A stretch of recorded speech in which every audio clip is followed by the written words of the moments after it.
and this day into your hands. I ask that you lead and guide us by your Spirit in every step along the way. Your wisdom to make the right choices and decisions that will bring glory and honor to your holy name. As we step out, we do so in faith, hoping and believing for the best. My doors of opportunities will be according to your will. I declare we are protected on every side and kept by the power of God. No evil shall befall us. Our going out and our coming in is blessed. I declare that all our expectations for this day have been exceeded. I pray that we will also be blessed, we will be a blessing in our life of those we come in contact with this day. Thank you, Father, for the answered prayer and making this day a glorious one for us. In Jesus' name we pray. Amen. Thank you, both of you. The Assistant Registrar, can you please call the witness?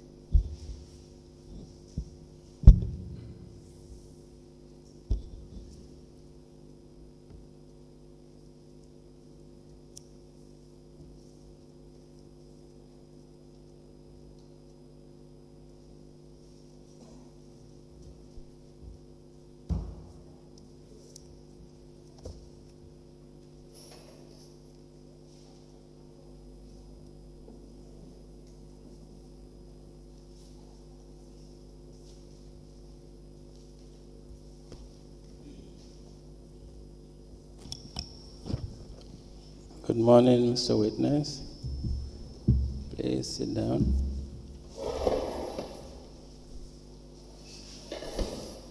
May I welcome you and your colleague to this Commission of Inquiry into local government councils and related matters for continuation of our proceedings.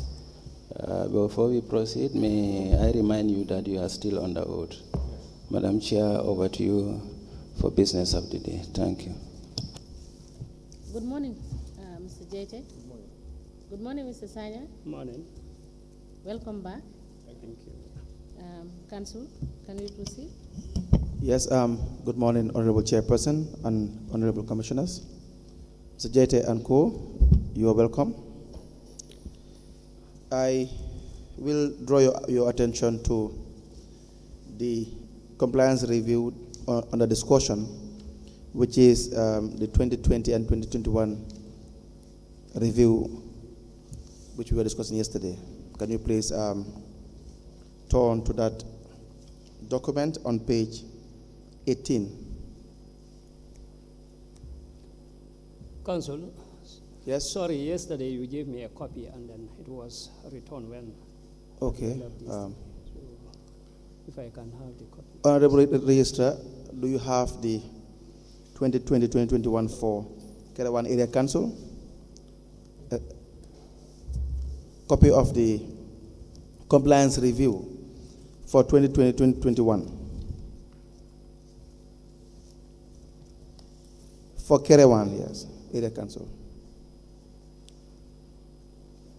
You will please hand it over to the witness.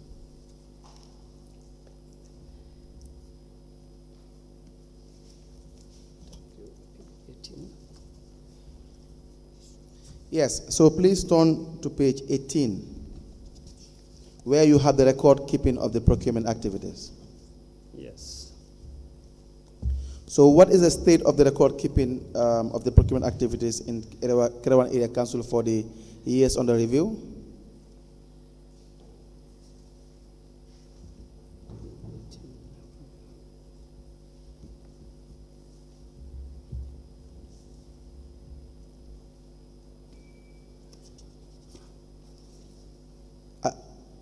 Are you there? Yes, specific which section? Page 18, you Yes, will I see have. that the heading is record keeping of the procurement activities on point 8.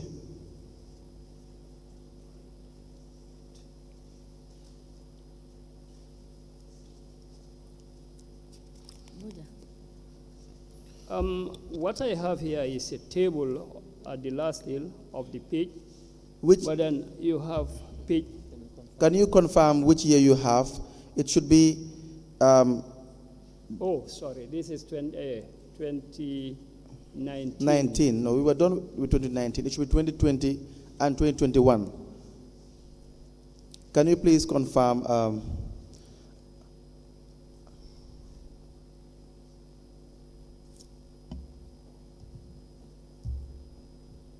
Can you please confirm with respect to the copy of the 2020?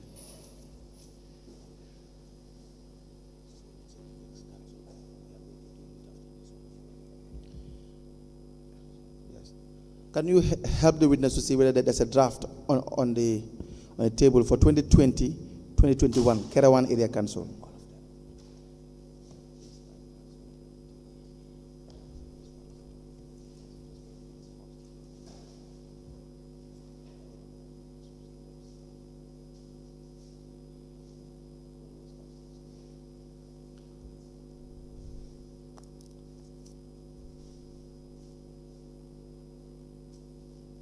Can you confirm whether any of the commissioners may have his copy to be given to the witness so that we can make extra copies?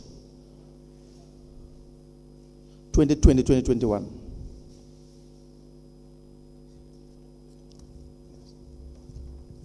Honorable Chairperson, do you have an extra copy? 2020, 2021, so that we can have the witness go through it whilst we make extra copies for any of the commissioners? We are grateful.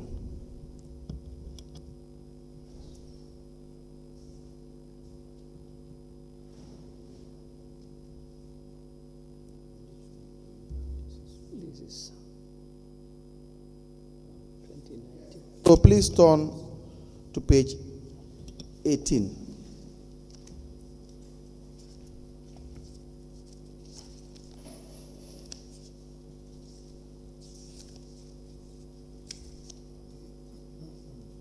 Are you there? Yes. Good. Now, on page 18, you will see that it is about record keeping of the procurement activities Yes. for Kerawan Area Council. Is that accurate? Yes, yes. Good. Now, I asked the question as to what was the state of affairs in relation to records keeping for Kerawan Area Council for the years under review, 2020 and 2021. The findings are as follows.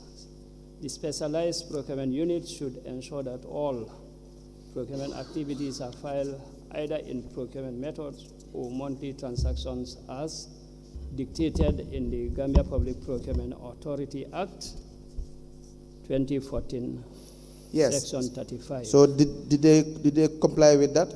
No, there are some non-compliant issues which are as follows.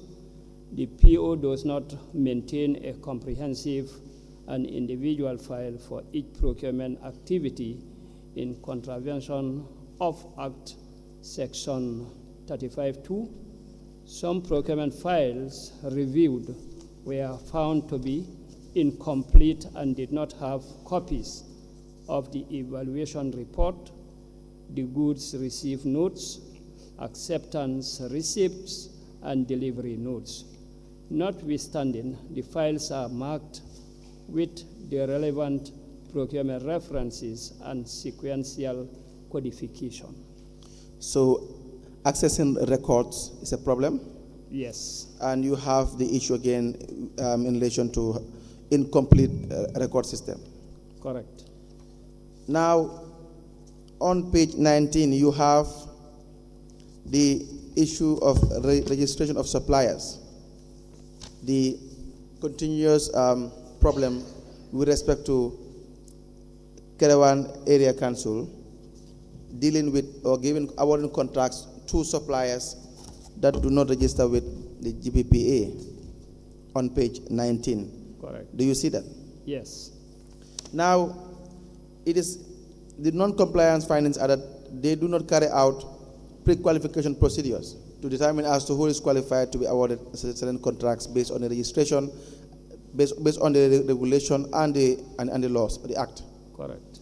So the list now, for those who do not register with GPPA and where our contracts are, the first on the list will be Abdullah Jallo, spare parts. He was awarded a contract with respect to the supply of spare parts at a value of $9,000. Is that accurate? Correct.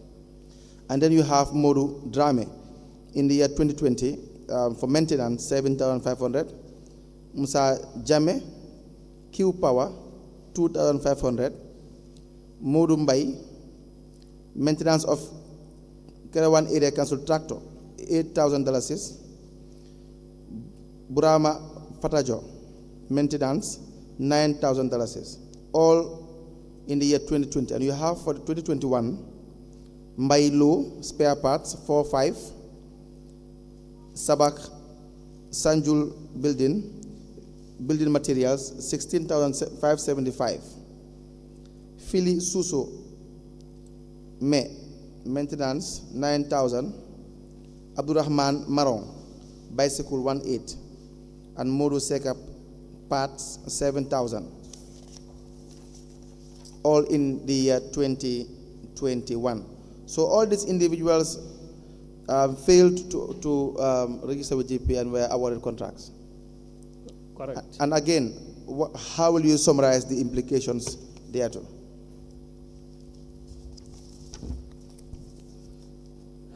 The implications are there could be biasness in the identification of prospective suppliers. Some eligible suppliers may always be excluded in the procurement process, which compromises the objective of the Act. Non-registration with the authority is interpreted as a probable failure to pay taxes, since GRA tax clearance is a prerequisite for GPPA registration. It is a potential loss of revenue to government, in particular the authority. Now, management responded. They said, it is well noted, and we will conduct the exercise of sensitizing the suppliers to register before any procurement is given to them from council. We also need your management help when it comes to sensitization. So, again, this reply is what we have seen being featured since 2019. Yes. So there is no effort to really only award contracts to suppliers who are registered with GPA. The next point is on specifications. What are the non-compliance findings with respect to specifications?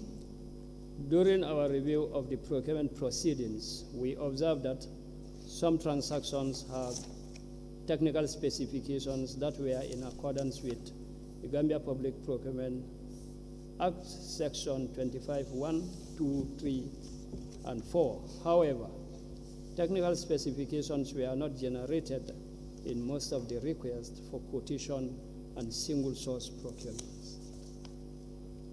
And what are the implications? One, value for money may not be attained. Quality could also be compromised, and award decisions is likely to be discretionary instead of responsiveness. Okay, again, it is a repetition of 2019. Now, SMEs, small medium enterprises. What does the law say about small medium enterprises? The law provides that SMEs be considered in terms of giving them preferences during awards. That there should be a policy in place to make sure that they promote SMEs. Exactly. Do they have that in Kerawan Area Council for the years under review?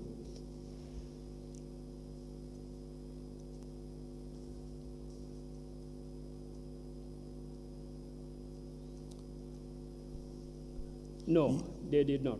The findings reveal that the PO did not have any specific program in place as a way of supporting SMEs and has not applied preference and reservations in its procurement as provided for in GPPA Act. Now, Right. they responded, they said, it is noted, but SMEs are not within the region. They are saying they don't have small, medium enterprises within Kerawan. What are small, medium enterprises? Can you give examples of small, medium enterprises? These are small enterprises. Of course, the classification is done in consultation with GAIPA, for example, and the Ministry of Trade, which will categorize a certain category of suppliers or contractors that in most cases are very small in nature. They don't have that big capacity to compete big contracts, and in most cases they are emerging and struggling to survive. So And even in most cases they are local. So the scheme is meant to help them to grow up. yes, exactly. But then, of course, we know, like you were saying, GAIPA will probably do the classification as to who falls within small, medium enterprise range or group. But then it does not also fall beyond our understanding when we talk about small, medium enterprises. Yes. So that's why I asked, in addition to your explanation, as to whether you can give an example of a small, medium enterprise. Where will you classify a woman who has a stall in the market and is selling commodities, for example? Of course, can be categorized under small. Small, medium enterprise. Exactly. So for them to say they don't have small, medium enterprises within the region, does that really make sense? I think that is baseless. I think what they may say is probably at the region. I'm not very sure, but some of the challenges include some small and medium-term enterprises. They have them, but they are not registered with the authority in some cases. No, there that will could be be a challenge. But to say that they don't have them is baseless. Anyway. Exactly. It's not true. So, so their response would not be tenable. Is that correct? It's not genuine, yes. You have the standard tendering documents and use of purchase requisitions, 1.3. So you turn to page 22. It states that the standard tender documents and purchase requisitions were not used during the years under review. What does that mean? That's supposed to be page 22. Page 22, yes.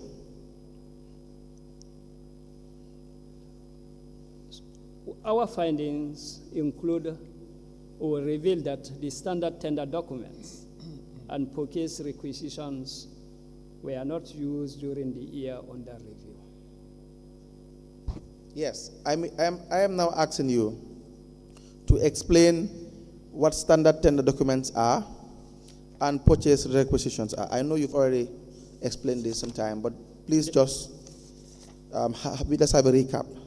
There are documents specifically for tender to ensure that the standard, this is done using standards, so that equal opportunity and information should or could be provided to all potential suppliers. So in the tendering, of course, in the table we've seen that they have not conducted, for example, open tender and so on, but then the tender document is the bidding document.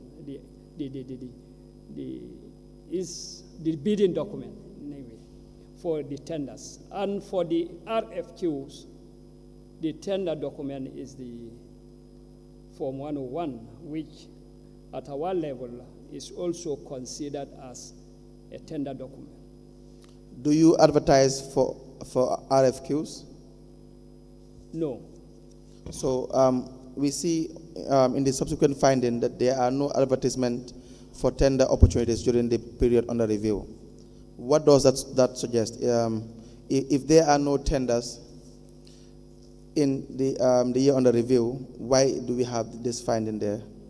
Actually, I think it's a shortcoming from the authorities' side, because already we have seen that there have not been any tendering, open tender, restricted tender, international, and so on. So if there is not, of course, even even restricted tender does not require advertisement. So I think it's an oversight on the authorities' side in this case. Now, Yes, Council. yes. Mr. Sanyan, Yes. under the non-compliance column, you have, there is no secure facility for the receipt of tenders or quotations as per GPPR 53.3. I believe that it is the wrong citation. Is that correct? 653. The regulation, it is, the As regulation per is the quoted, and regulation. section 53 of the regulation is quoted. Regulation 53. Did you see that? Yes, I'm trying to preparation of bidding document, the bidding documents. This one is talking about there is no secure facility for the receipt of tenders or quotations. Yes, 53, what does 53 say? The 53 is saying preparation of bidding documents. yes, 53 is about preparation of bidding document, so the citation is inconsistent. Okay, thank you. Yes. Thank you, Council. Just to draw you back a bit, this is with regards to the procurement files or register. I want to know that, is it obligatory for Council, for every contract that they give out, it should be registered or filed? It should be, Registered or filed? yes. Okay, thank you. Now, on page 23, formation of contracts.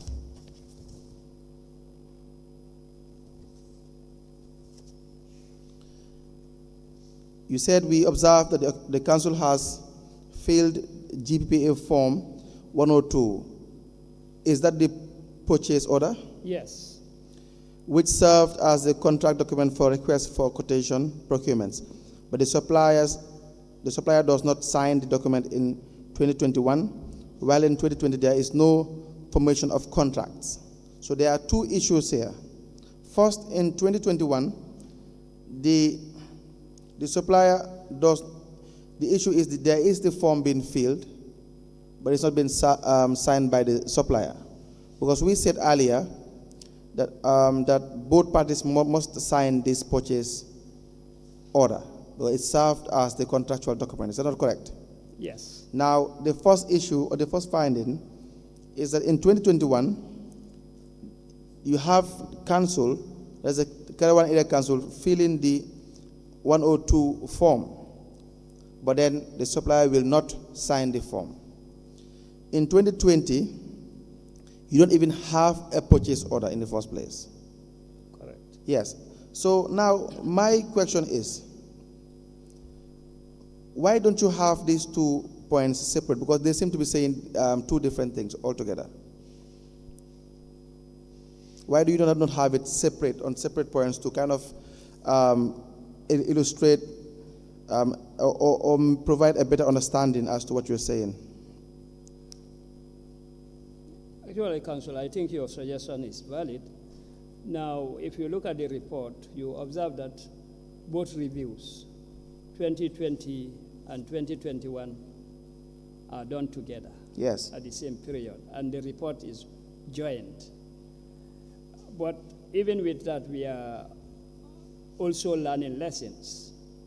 There are so many challenges as to how to harmonize the information that is collected.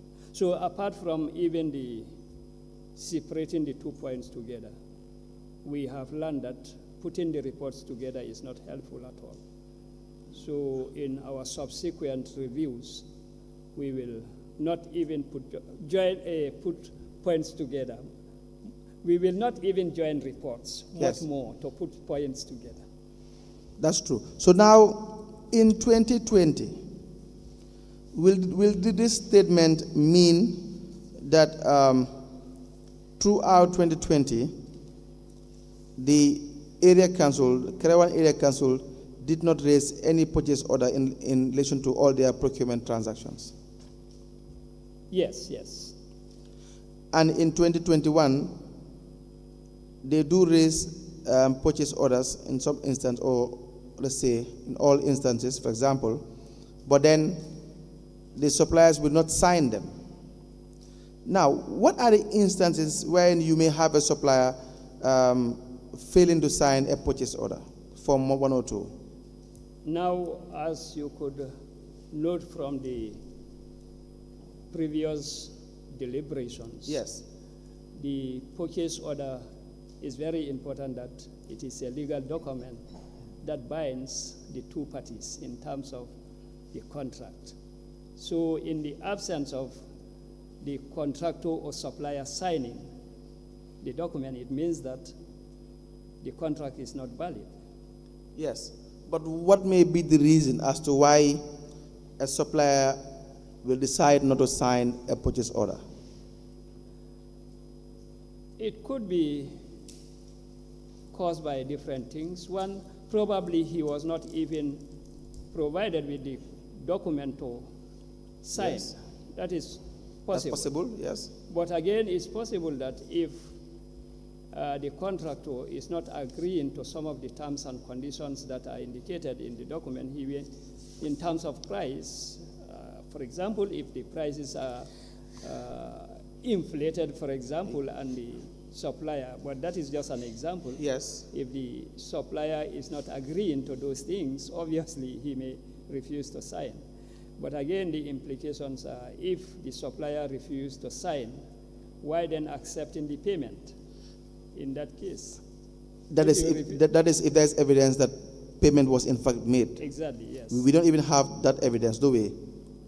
Because there is no receipt and so on. Exactly. So my point is, if we are trying to understand some of the circumstances that may lead to having a purchase order that is not signed by a supplier, and you have outlined two or three yes. very important points regarding why you may have a purchase order that is not signed by a supplier. Right. Now, is it possible that it is the case as well that these purchase orders are even filled after the fact? Yes, it's all possible. It's Yes. all possible. It is also possible that there was no delivery in the first place. So they never met any supplier in the first place to warrant the signature of any supplier. So because you realize that they didn't, if you do not raise a purchase order, or let's say if you do not have approval even for a particular procurement, you conduct these transactions individually or in an informal group without regard to any of the procedures, for example, probably for personal gains as well. So it just makes sense that you only fill the Form 102 after the fact. But then you don't have anyone to sign it unless you forge signatures. Correct. Now, Council. yes.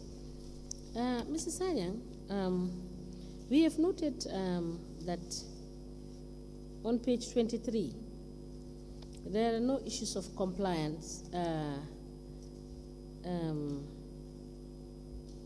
non-compliance raised. My question is, are these findings general with respect to 2020 and 2021 on all the transactions? Yes, it's general. On all the transactions? It's general. So, yes. and you've noted on page 23 that there were no compliance of anything, of any of the rules or the regulations. Yes. Thank you. Madam Chairperson.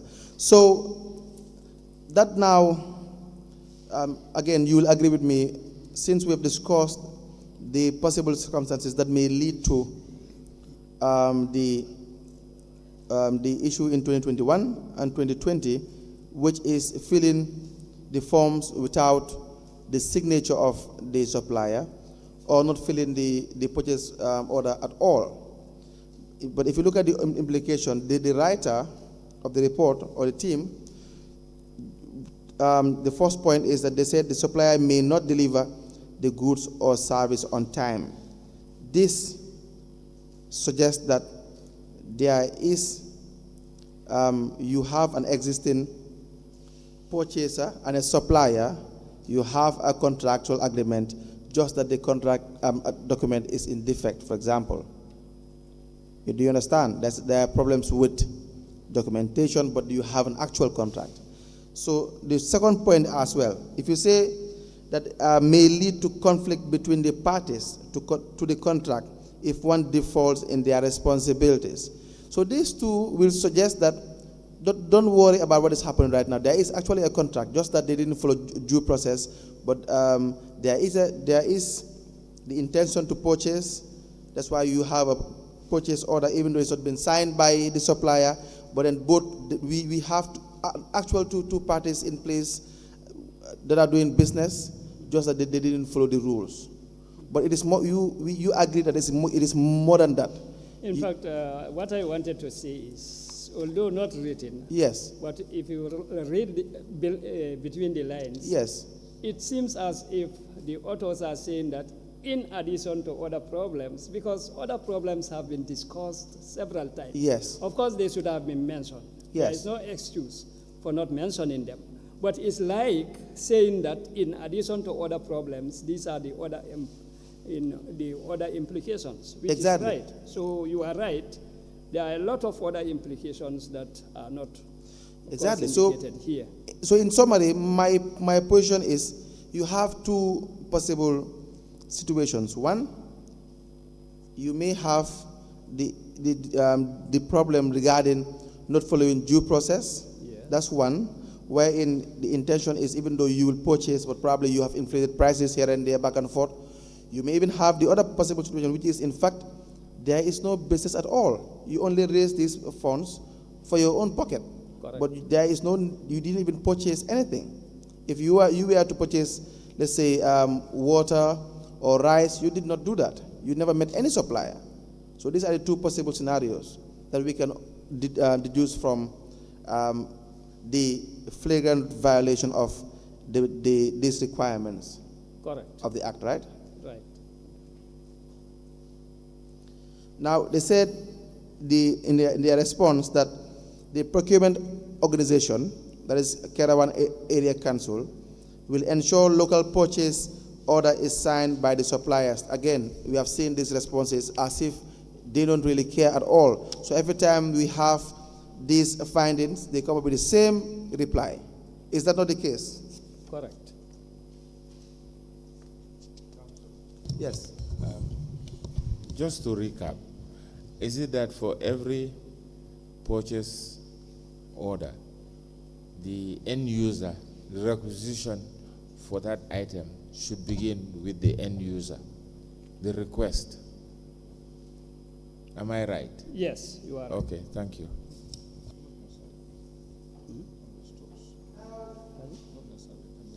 Report or reports to GPPA on page 23.19.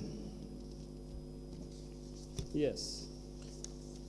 So you can turn to the next page, 24, where you are saying that the council do send provide. Anyways, can you help me read that? The council do send reports or provide reports. Should be one of them. Okay, the council do send reports on monthly and annually to GPPA on the procurement transactions conducted on single source, a request for quotation, annual single source procurement, and procurement plan as dictated by Section 29 of the Act and Regulation 116 and 119 by using GPPA forms 006, 200, 201, and 103 respectively. But we have seen in the beginning, we have discussed that that is not the case. They failed to send, Caribbean Electric in fact did not send any monthly report since 2019. We have discussed that earlier. Yes, yes. Now, let's discuss this, this topic, inquiries and complaints mechanisms. Inquiries and complaints mechanisms. Now, what is an inquiry and complaint mechanism? Council, the GPPA Act provides for complaints. Yes. There is a system in place where there is a complaints review board set purposely to address issues. Yes. When suppliers feel that they are not being fairly treated, they can easily use that system to address any problem that they may encounter. So first, it starts with, let's say, bidding processes. Once you decide to award a contract to a supplier, you have to inform the supplier that they or the individual is awarded the contract by the procuring organization. Is that not correct? Correct. But the law is you not only must you inform the successful bidder, but you must also inform the unsuccessful bidder as well. Is that the position? Correct. Yes, so that it gives rise to the complaint mechanism. They may feel that they are disadvantaged for one reason or the other unfairly. So there should be a mechanism for that. Correct. And in the area councils, and all of them, and if my memory serves me right, none of them have this mechanism in place. How important is this mechanism? Now, the mechanism is very important. Can you remember we talked on several occasions about some of the principles of the procurement system, including free and fair competition, non-discrimination, and so on. These are all very good principles. So this mechanism is there to address in case there are issues relating to unfair treatment, discrimination, and so on and so forth. It's a platform where aggrieved suppliers or contractors can always bank on for their problems to be addressed. And in addition to what you have said about where it starts, it may even start before the award, yes, when suppliers are supposed to be informed and so on. Absolutely. Even before that, when bidding documents are prepared and suppliers feel that the specifications, for example, are designed to favor a particular supplier, they can always complain. Yes, so that when you have a supplier who feels that he or she is being disadvantaged, and they want to, let's say, by virtue of the fact that maybe as far as they are concerned, a staff of the procuring organization put them in a disadvantaged position by revealing information to another supplier, vital information to another supplier, for example. So now they want to complain that. Would that not be a typical example of why you have a very important mechanism like this? Correct. But then, if a PO does not have this mechanism, why do you think that they would not want to have a mechanism like this?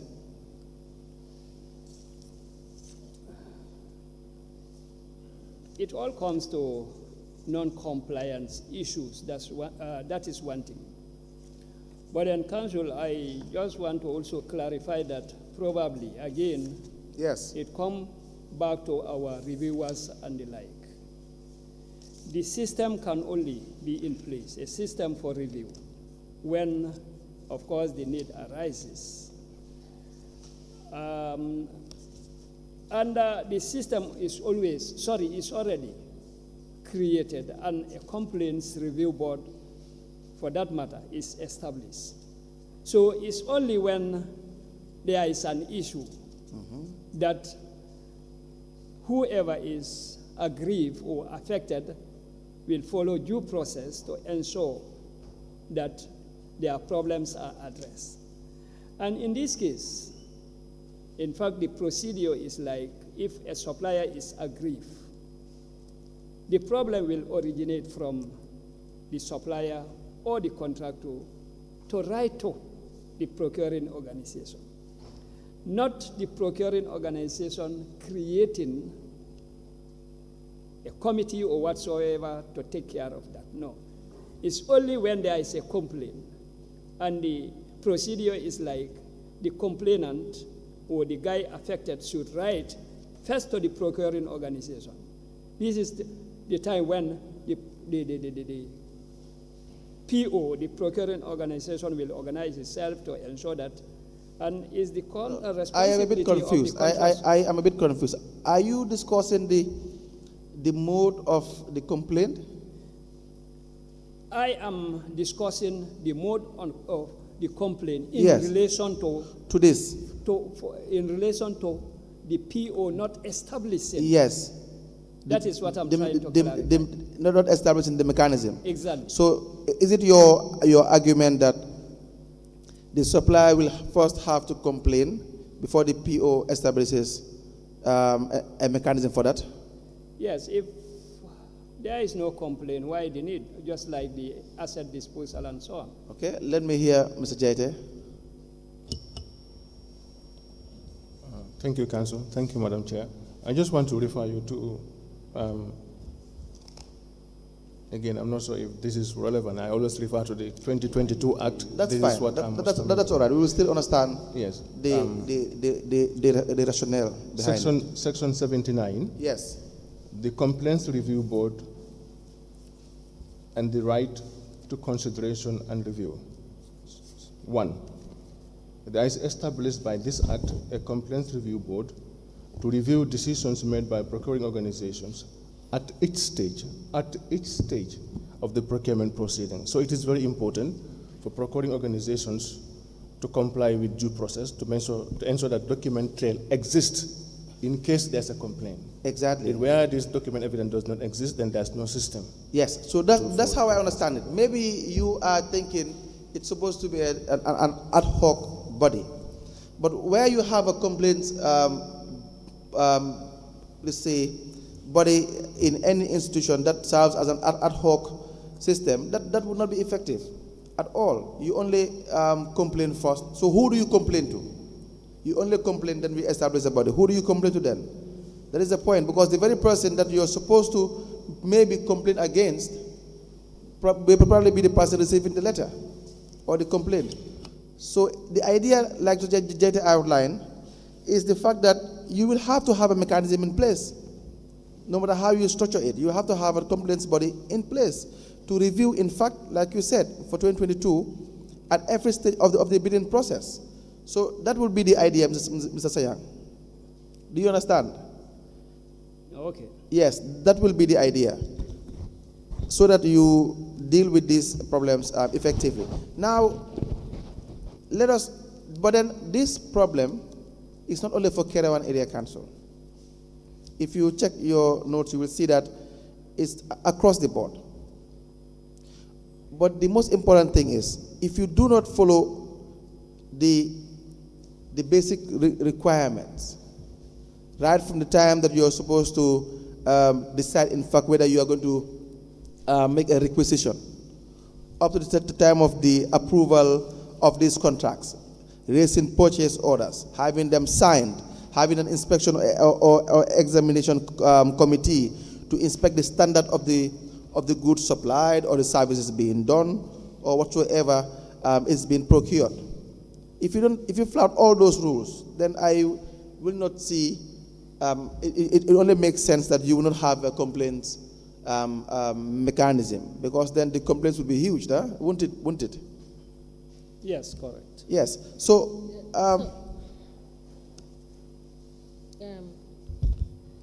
Before we Let's look at paragraph 21, value for money.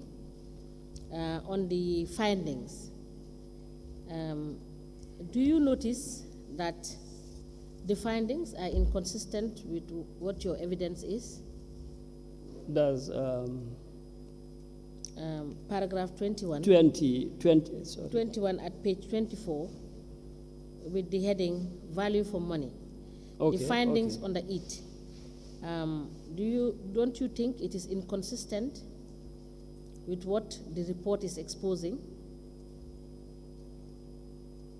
The findings are as follows. The Kerewan Area Council undertakes a periodic market survey and analysis of suppliers and prices in the market during the year under review. We have been informed that this exercise is done by the SPU and is normally reported to the Contracts Committee. Kerewan Area Council procured standard goods, works, or services from suppliers at a reasonable market. Is it inconsistent and incorrect? The 2 points. Yes, the 2 findings. The incorrect. first point is saying that they have not conducted a market survey. And the second... Can you read that? Kerewan Area Council, undertakes. Yes. Yeah, undertakes a periodic market survey and analysis of suppliers. So what is your understanding of those findings? So here, it is saying, according to the report from GPPA, the authority, that the council conducted market surveys to establish market prices. That is the first point. And according to the second point, the council procures standard goods, works or services from suppliers at reasonable market, maybe prices. Yeah. Meaning that first, they conducted a market survey, and secondly, their purchases, the prices for the goods that they have purchased are reasonable and within the market price based on their surveys. Yes, Mr. Jete, you want to say something? Yes, my understanding of the findings that you are raising, Honorable Madam Chair, to me, these 2 points may be a fact, may be true, of course, but having gone through the report through council of all the inconsistencies and the problems we have seen, the findings are not a fair representation of the problems that the report has highlighted. So in other words, just these 2 findings, they are basically in favor of the council, and so it has not highlighted any of the problems that we have seen whilst we are going through the report. That's my conclusion. Thank you. Yes, thank you very much. And just to also at paragraph 22, the contracts management, these also sections are wrong sections. Is that correct? That's under contract management, yes. Yes. Yes. Is it correct? No, they are wrong They are all citations. Yes. Okay, thank you. Yes, thank you very much, Mr. Jete and Mr. Sanyang, for the issue regarding value for money with respect to market surveys. In fact, to strengthen your position very well, you will see that it is a total departure from page 13, where you have findings on functions of the SPU, the Specialized Procurement Unit. If you go to the 3.2.3 non-compliance findings, you will see on the 3rd point where it states that there was no evidence that the SPU had conducted periodic market surveys to inform the placing of orders or adjudication by the Contracts Committee. So, and the last point, Council? And the last point, yes, the SPU does not prepare contract documents. That we have already dealt with, yes. Yes, so this is why I said this is in total conflict with what the actual findings are. Correct. Yes. Now, contracts management, 22. Please turn to page 25. We have already discussed that the contracts management, the inspections and acceptance committees are not established already, the first point. Yes. So there's no need to overstate that. The second point as well, supplier performance reviews are not carried out to inform future improvements of suppliers. They are not interested in these things. No evidence of contract management team in place. Again, it's a reoccurrence, time and again. Every year, same finding, no improvement. And then the implication, the contracts may not be performed in accordance with all the terms and conditions. Relevant information regarding the contract could be missing. Weak contract administration is an invitation to corrupt practices.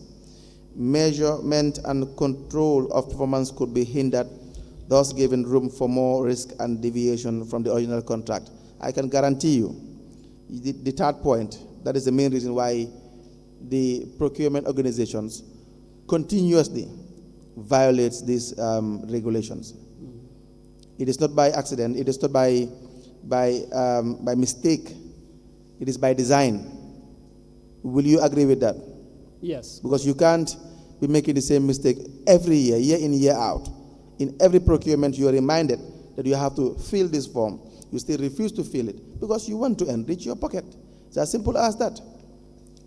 And the more we say it, the more they know that, and the more we take serious decisions about those who conduct procurement on a daily basis in our public offices, the more we save the country lots of valuable time and money.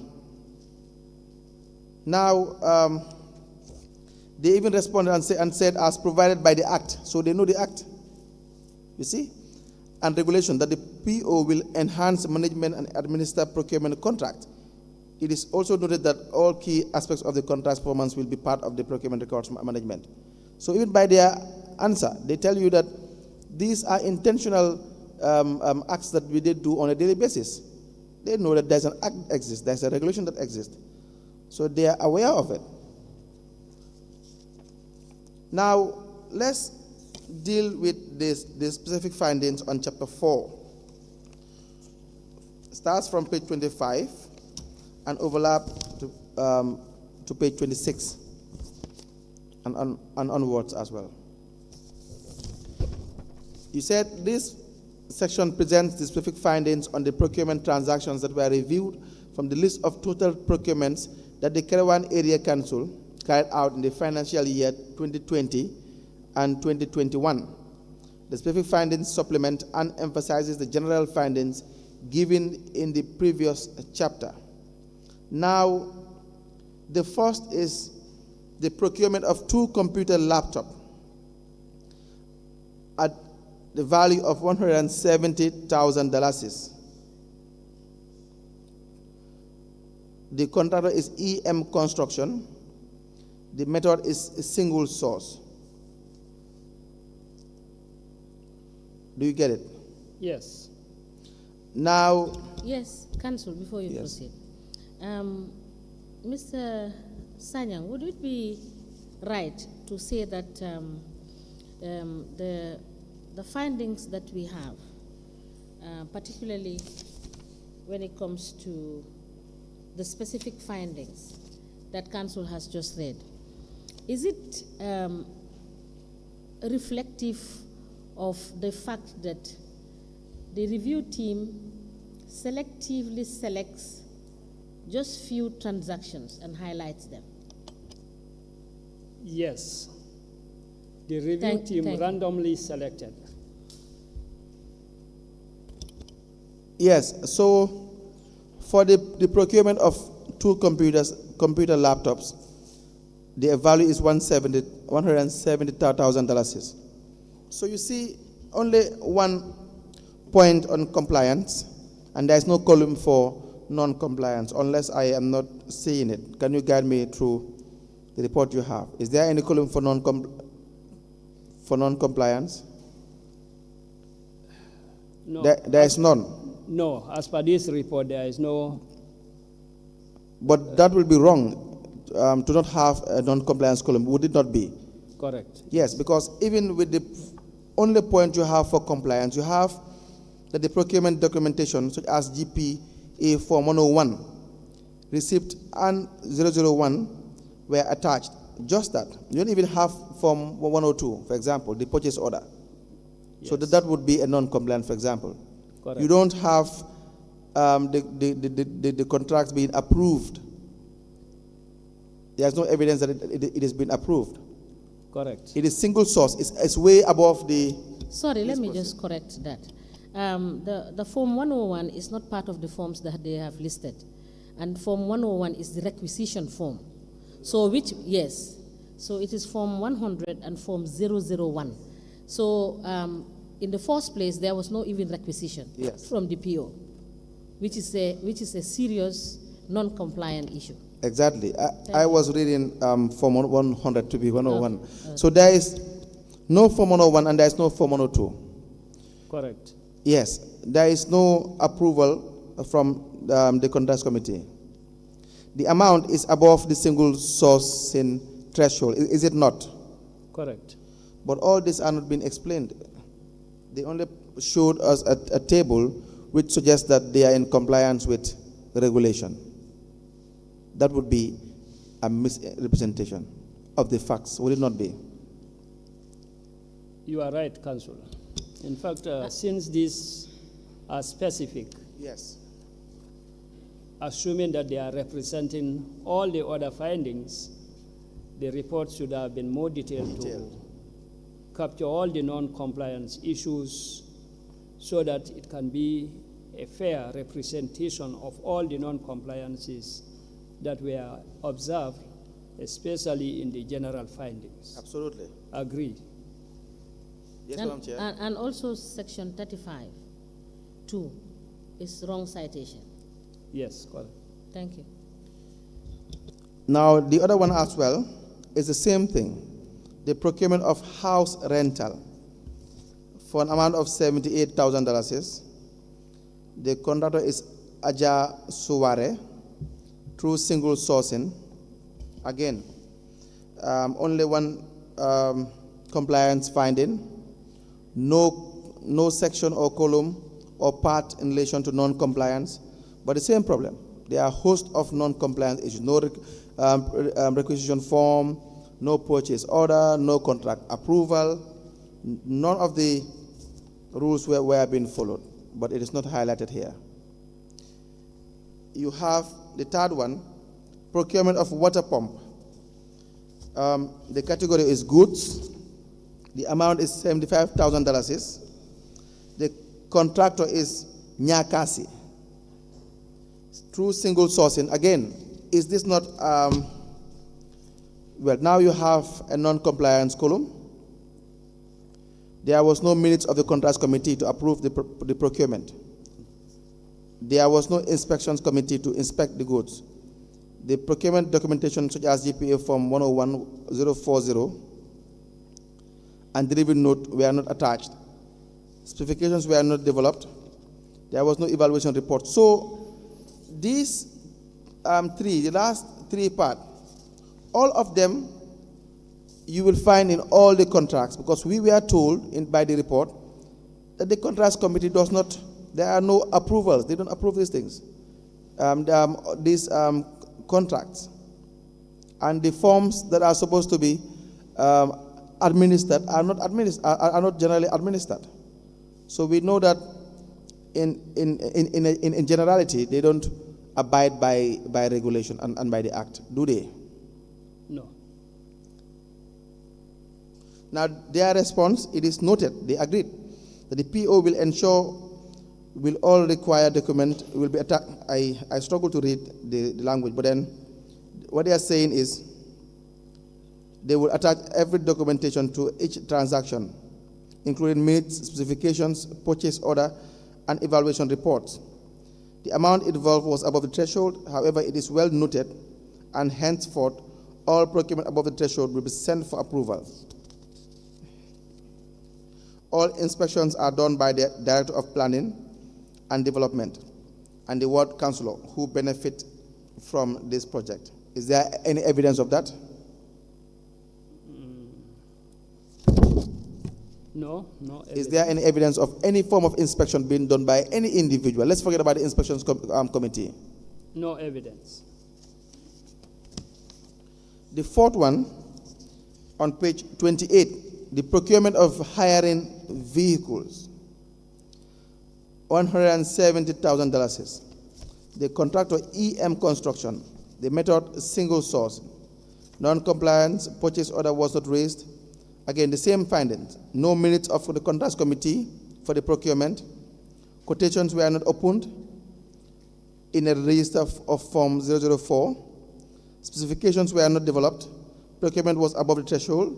There was no evaluation report. There was no delivery receipt. And you have now the same reply as well from the procuring organization. The fifth one is the procurement of building materials, $10,450 from Abdullah Jallo through single sourcing. Purchase order was not raised. There were no minutes. The quotations were not opened. Specifications were not developed. There was no inspections committee. So the funny part is, even where the amount appears to be, and if you take a closer look at this particular procurement, can you tell me whether 10,450 is within the threshold for single sourcing? It is. Yes, it's within the threshold. Exactly. But just to tell you that even in their response, it's just photocopy, verbatim. They don't bother about, it appears as if, I'm sorry to say, that there is no respect for GPPA.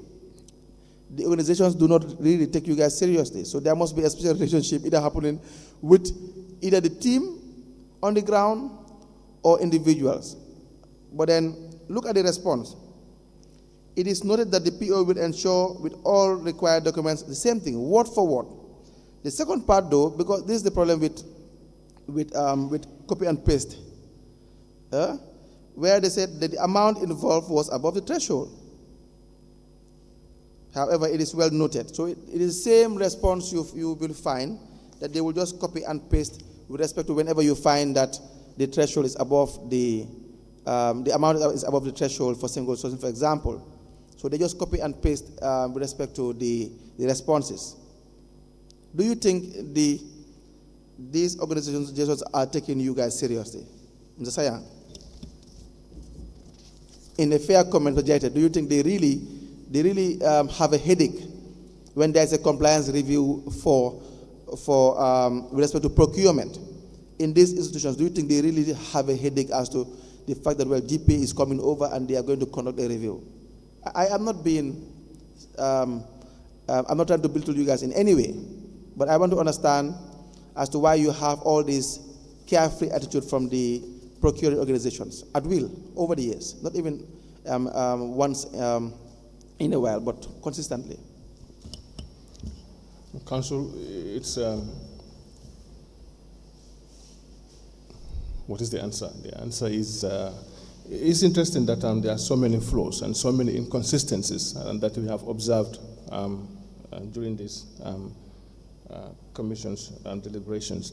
And Section 23 actually captures the conduct of officials of procuring organizations. If you go through this section, the way the staff of procuring organizations should behave and conduct themselves is completely contradictory to what we see in these reports. Absolutely. So that is why I wonder, or I worry as to whether those that are conducting procurement in these organizations on a daily basis even really worry for a minute whether GPA comes to conduct reviews or not, because they know for the longest time nothing will happen. In Gambia we have that culture, nothing will happen.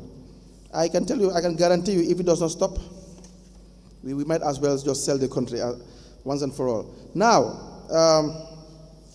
that seems to be the last point. Sorry, Council, let me just... Mr. Sanyang, it will be true that the provisions of the law that has been referred to on page 27, 28, and 29 are all inconsistent.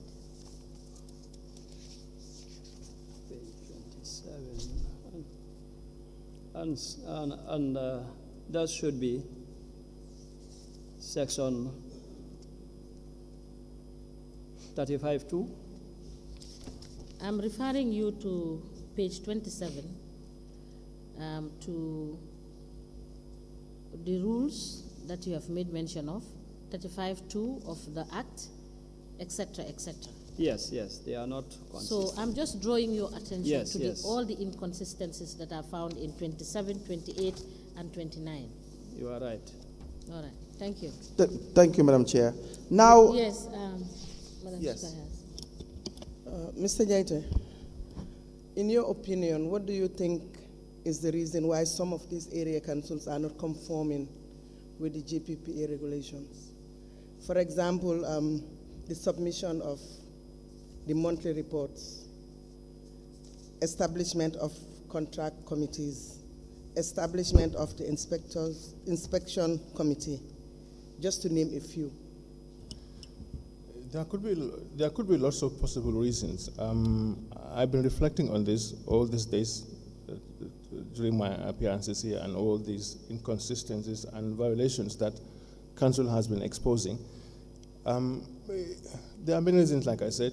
Perhaps the ones that are coming to my head right now, there may be incompetence on the part of the authority itself, as well as the procuring organization, which is the councils. There may be possible collusion, because I can see some of the reports are absolutely biased. I'm just being fair. I'm not trying to play any games here.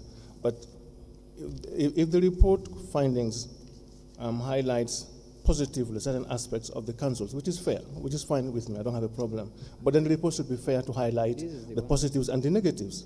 But we have seen lots of negatives, and the report seems to be rather quite on those areas, or has not highlighted the gravity of the violations. So that for me is pretty serious, especially on the part of the authority. And there may be many reasons. I can just think I can think of all of them right now. But certainly I know that we have seen lots of inconsistencies and violations, and both at the level of the authority and at the level of the procuring organization, which are the councils. Let's take, for example, submission of the monthly reports. Why does it have to take ages to submit monthly report in this day of technology, when you can just sit in your office and type and send the report? And there's also a deadline. I think the deadline is on the 15th of the following month for this to be submitted. So if they are not submitted and the authority is not also making efforts to make sure this is submitted, in terms of reminding them or even writing back to them that, look, we have not seen such and such and such, then that's why I said the failure is both on the part of the authority as well as the procuring organization. It's unacceptable. Yeah, Mr. Jeta, before I hand you over to Council, do you think some of these challenges are captured in the 2022 Act? Yes. Many of these are beautifully captured in the 2022 Act, because this 2022 Act, there's something very special from the previous Act, which is the e-procurement. E-procurement is the solution, because all these problems I have seen, corruption, violations, and all these things, is due to interaction. Whenever there's interaction between people, these things perhaps have a potential to occur. But in e-procurement, there will be no interaction. Everything is done online. The system handles everything. And all these things will be a thing of the past. And that is why the focus of the authority now is to reform, and the reforms to begin with, ensuring that we have a good e-procurement system in the country to handle all procurement processes. And we have secured funding from World Bank, I think 3-point-something million. And we have also hired a consultant, and the consultant has done his preliminary work, and we are expecting the report in September. And this is something that we are committed to as part of our legacy for an e-procurement system in the country. it will eradicate, I'm sure, almost all these problems that we are witnessing. Yes, just to draw your attention to the fact that the government system has a procuring system which they use, which is the IFMIS system. Why do you think that it is a challenge to roll out the IFMIS system to the councils, since it is also another form of e-system that allows you to input every transaction into the system for it to validate and allow you to go to the next level until payment is made? Yes, IFMIS has been an issue. This came up even in the Economic Council meeting, which the president chairs, and I'm a member of it. It seems that the Minister of Digital Economy, as well as the Accountant General, I think I have seen, and also many other people, I have seen opinions that why should we in fact implement an e-procurement when we have IFMIS, and there's an e-procurement module in IFMIS. And we have done considerable work on this. The e-procurement module in the IFMIS is a purchase, is basically requisition and purchase. It's not an e-procurement. It's very, very basic, very, very, very basic. So it does not really substitute for an e-procurement. Now, if your question is why are we not rolling out the IFMIS system in the councils, I'm not sure if I have a good answer to that one. But certainly the e-procurement model in the IFMIS is not adequate at all. It's not an e-procurement. So did you do model. the necessary referencing to not to allow for duplicity of work? Because if your system is asking institutions to comply this way and government has a different set of rules, don't you think that will have bottlenecks in the execution of works and services? No, it will not have bottlenecks. Like I said, the IFMIS is not an e-procurement. It's more of a document routing system. It's more of like the authority, we have already acquired a document routing system, and we are trying to implement it. So there are no conflicts in the two systems? No, there is not. There is no conflict. Okay. Thank you. Mr. Jenner has a question. Good. Thank you, Madam Chair, for giving me the opportunity. I'm trying to follow the flow chart. First, the requisition must come from the user, the end user. Two, I guess that's where you fill the Form 100. And two, after that has been done, you fill in the Form 102, which is you have agreed that the end user needs X, Y, and Z, and therefore they have come in with Form 102 to state their specifications. Okay. And once they have done that, the authority looks at all of this, that you have Form 100, then Form 102, or Form 101, and then Form 102. Now, the next thing is for them to give the 102 form to the supplier to sign.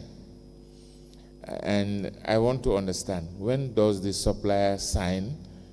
Is it when they are supplying or before they supply? And the evaluation committee or receipt committee or whatever would sign to complete that Form 102?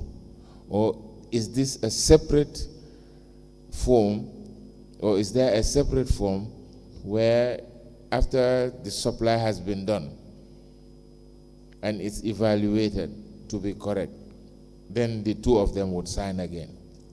I just want to know because it seems to me there is a gap somewhere which I don't understand.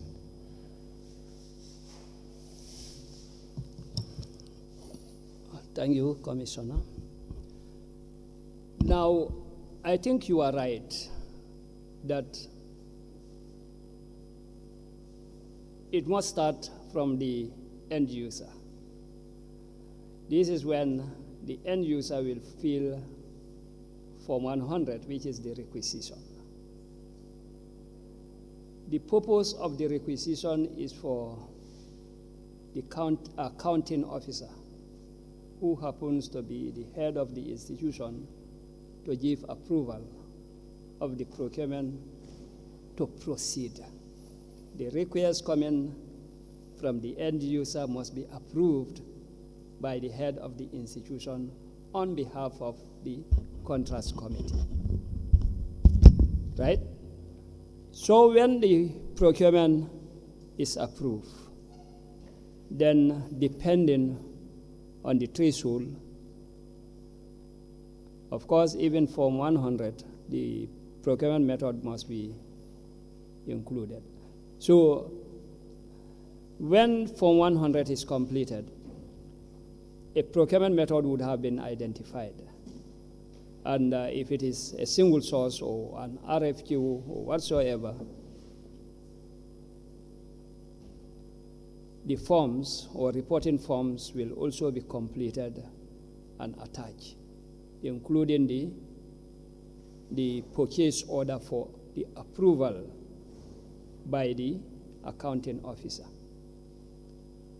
Now, Form 101, in the case of request for quotations, will now inform the suppliers the kind of goods needed, the quantity, and will also specify all requirements that are needed.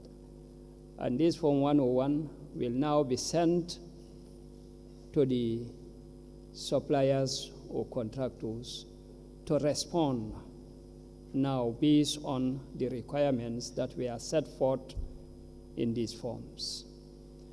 When they respond, there is going to be an evaluation. Now, the evaluation will look at the responses versus what the institution said they wanted. So here, the one that responds most, the one that is more responsive according to the Act, the one that is more responsive to the requirements will be identified by the contracts committee.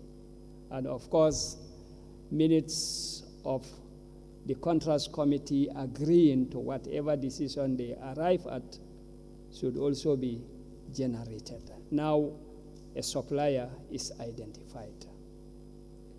When a supplier is identified, the legal document now to inform the supplier is the purchase order now, which will clearly state that you responded to this and so on and so forth. So the purchase order will also act as a sort of a legal document to inform the supplier that you can now supply based on your responses and which are evaluated by the evaluation team. So, like I said, the purchase order will now be sent to the supplier. But sending it, of course, whatever requirements are there will also be based on some of the requirements that must have been set forth in the Form 101.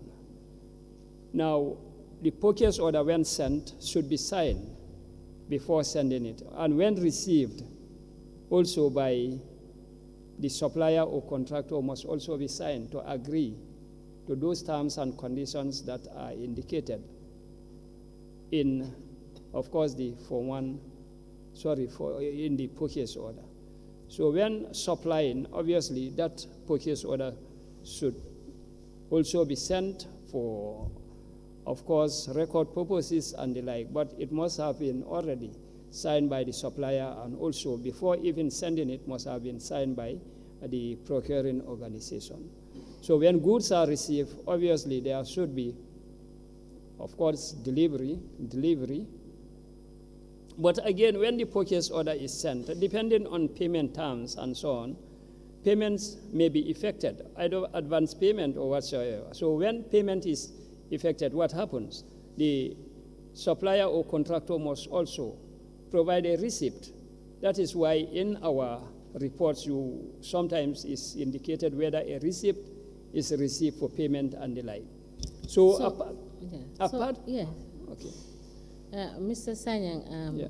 yes, we understand because some of these issues that you are explaining, you've explained them severally when council asks you specific questions. I believe that we've gotten those points, and it's clear to the Honorable Commissioner Joyner as to where he was going to. But, Mr. Jete, before I comment, let me just say that would it be fair to state that throughout the reports that we have looked at for all the councils, none of what you are saying has been complied with respect to all the transactions that they have done under the periods that you reviewed? I think the question was asked several times, and the answer has always been the councils have not been complying to all these issues that we are talking about. Thank you. So, yes, Mr. Jete. Thank you, Madam Chair. Just one more answer to the question Madam Commissioner raised as to why some of these violations are occurring. And one thing just flashed my mind now, and I want to state it. And this is from my point of view as the Director General of the authority. One of the reasons I think is the authority's focus or concentration on prior approvals. It is my experience that we focus too much our resources and almost everything on prior approvals. And we have been accused in the past of being a judge and a jury by prior approving and then doing the compliance. And that is why, for the first time in this 22 history of the authority, for the first time this year, we have started to authorize procuring organizations to do their own procurement. Now, when I say this, having seen all the violations, one might say, well, if all these violations are happening, now if you allow them to do their own procurement, it will be worse. But no, it will not be worse, because now we have nothing to do with prior approvals. Prior approvals, perhaps for me, I've seen this as a source of too much focus on the prior approvals than the compliance review, but also it's also a conflict of interest somehow on the part of the authority, because we have this relationship with the procuring organizations, and we prior approve and then we go back to audit. So this will be separated. So we will focus now only on compliance reviews and no longer on prior approvals. Is that contained in your legislation? It is in the Act. In the reviewed Act? Yeah, it's a law. 2022? Yes. Thank you. So we have done the first batch and we are embarking on the second batch, and it will continue until all the procuring organizations are authorized to conduct their own procurement without coming to the authority. Thank you. Yes. Any question? Yes. Yes. I was going to ask the need for the SPU and who appoints or who appoints the officer in the SPU. Is it the council or is it the local governance authority that sends personnel to man the SPU? Because I want to believe you, in your organization, you have an institute where you teach people how to do procurement. And some of these people are the people that are being sent to these local authorities. Is this telling on the knowledge being shared to these people from the institute? Because there's too many violations. And what's the purpose of those people in the SPU? I know some of them don't have SPUs. But those that have SPUs, does it tantamount to the capacity building that they went to your institute to enhance themselves, that they would do enhance themselves, but they would go and do something different? As they would say, you will drag a horse to the pond, but you will not force the horse to drink. Thank you, Commissioner, once again. Now, the first point that I want to make is, yes, we have an act and we have a regulation and it provides that all dealing with public funds should do so in tandem with what the law provides for. However, the authority have no mandate to dictate a procuring organization as to who should employ and who to employ. What we have in the Act, as you could see, is the qualification of who should be appointed as a procurement officer or as a member of the SPU. That should be somebody who has knowledge in public procurement and so on and so forth. Who to appoint, how to appoint, whether should be by the councils or by the local government, is not our mandate to dictate that.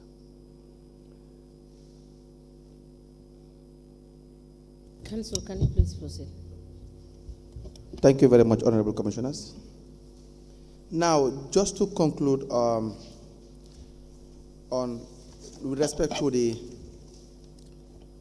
compliance review for 2020-2021. But before that, Mr. Jaita, you made a very important point regarding deciding in favor of granting or minimizing or terminating the prior approval precondition where it is due. I tend to agree with you to the extent that it will really you will not have the situation wherein there will be a special relationship between the procuring organization, staff of the procuring organization, who would ordinarily have influence in granting this prior approval with the institutions that they are dealing with on a daily basis. That is really true, because then the corrupt practices that may happen there, because ideally some people will just come, they may offer you money, bribes here and there may be a special relationship just to get things done without following due process. And you will see, in fact, in some of the files and so on and so forth, that will be the case, wherein there will not be compliance with certain regulation or requirements, but still approval is granted. That is one thing. But then, don't you think that will only be effective if you now start to hold? I know you just come in newly for a year, but if GPA now starts to hold the procured organizations responsible for their actions, for example, if now you are given all that liberty, but then at the end of the compliance review, you are found to be wanting, then appropriate action according to the Act or regulation is taken, then that will now make that procedure to be effective. But if not, it may now turn to be, in fact, worse than what you expected if there are no actions in relation to violations that are occurring. I agree with you. Yes, I agree. And this is something? Go ahead, sir. I agree with you. All right. Yes, I agree with you. Now, we were discussing the 2020-2021. The last point would be, in a fair assessment, Director and your other the Director, Asante Sayang, in a fair assessment, upon discussing the 2020-2021 for Kerewan Area Council, what will you say is the state of the procuring organization? Were they in compliance with regulations, or were they not in compliance with regulations? Our conclusion would be non-compliant. Non-compliance. Based on all the non-compliant issues that are raised. So they are for non-compliant. So for the team, and this time around I will read the members of the team. For the team to score them 60% for 2021, and please correct me if I am wrong, and 61%, or is it 62% for 2020, would really be highly inaccurate. Is that not the case? Correct. Is that not the case? Yes. Exactly. So 62 for 2022. And then, in fact, add they are mainly compliant. So that will be really highly inaccurate. Is that the case, sir? Correct. DG? Is that the case? It is the case. Yes. So the team that conducted this review is, or are, Pa Modu An, Compliance Assistant GPA, Babukar Seka, Compliance Assistant GPA, and Barabos Per Mendy, Compliance Assistant GPA. Now, Madam Chairperson, Honorable Commissioners, that brings us to the end of the 2020 and 2021 compliance review for the year ended 31st December for both. Yes. Thank you so much. Are there questions? Are there any questions from the commissioners? We don't have any questions. We can proceed. Thank you. We have requested that you avail us or provide the compliance review for the year ended 31st December 2022. Do you have the original with you, the final copy? Yes, I have it. How many copies do you have? I have about 3 copies. Can we have 2 of the copies? You may retain 1 for the purpose of our deliberation. 3 copies, excluding my own copy. So I have. Okay, then we can admit all 3. I have my own.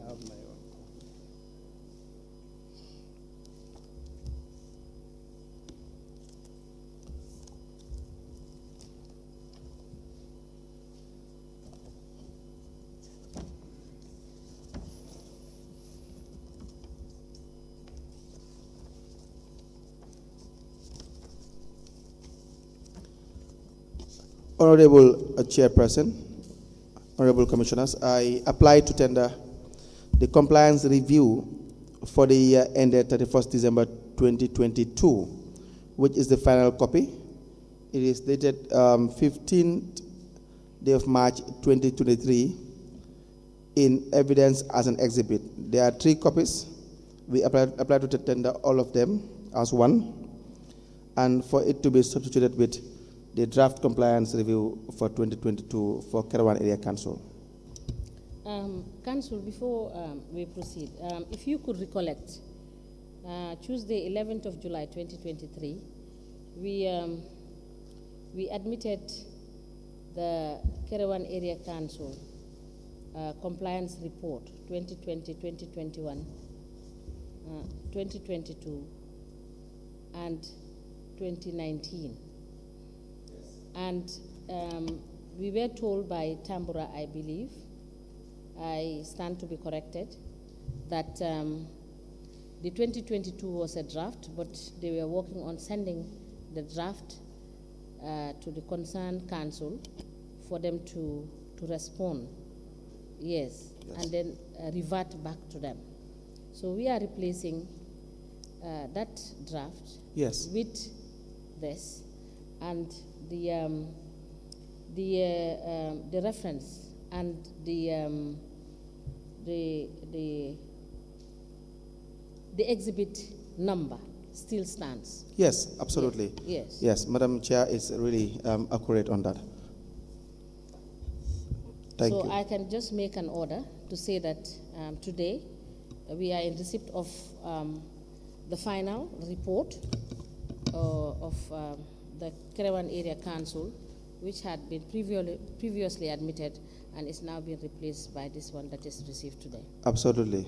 As the chairperson pleases.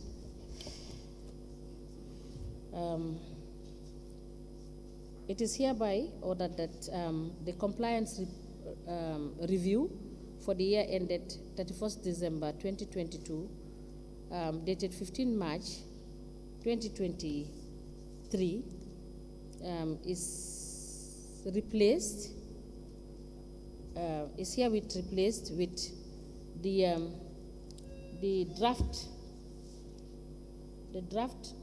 report, which was admitted on the 11th of July 2023. Did you get that? Yes, I am just having a conversation with my lead. She is with the opinion that we might as well give it a new reference number. A new reference number? Yes. Is that what's the consensus? That's fine, yes. It's just that the document that was tendered previously is a draft. Yes. This is a final copy. Yes. I do not believe that they're the same document. Okay. So I would suggest that, We it be admit tendered. this one? Yes. And give it a new reference? Yes, Nadia. All right. I'm grateful. All right. The compliance review for the year ended 31st December 2022, dated the 15th of March 2023, with reference number GPPA/KAC/CAR/volume 26, part 14, in brackets BK, signed by Burang Konjira for Director General, is hereby admitted in evidence and marked as LGC/GPPA/KAC/013. As the commission places.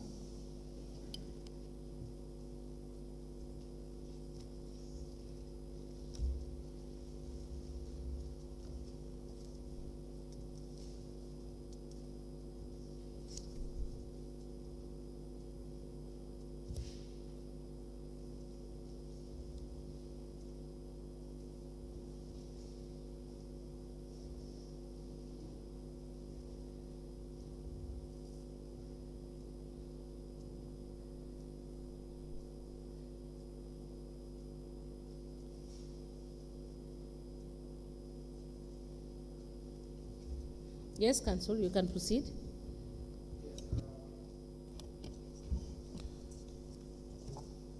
You have the copy of the 2022 compliance review for Karawan Area Council. Yes. Please guide us through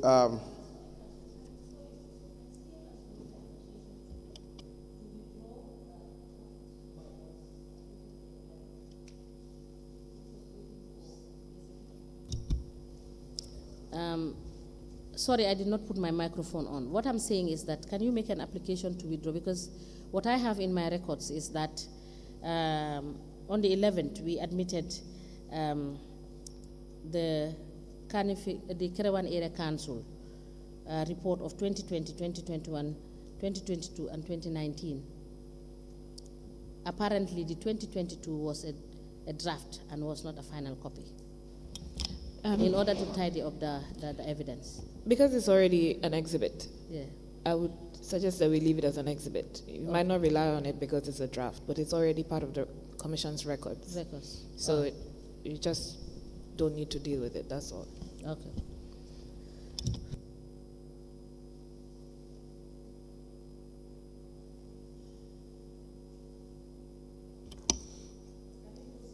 yes, please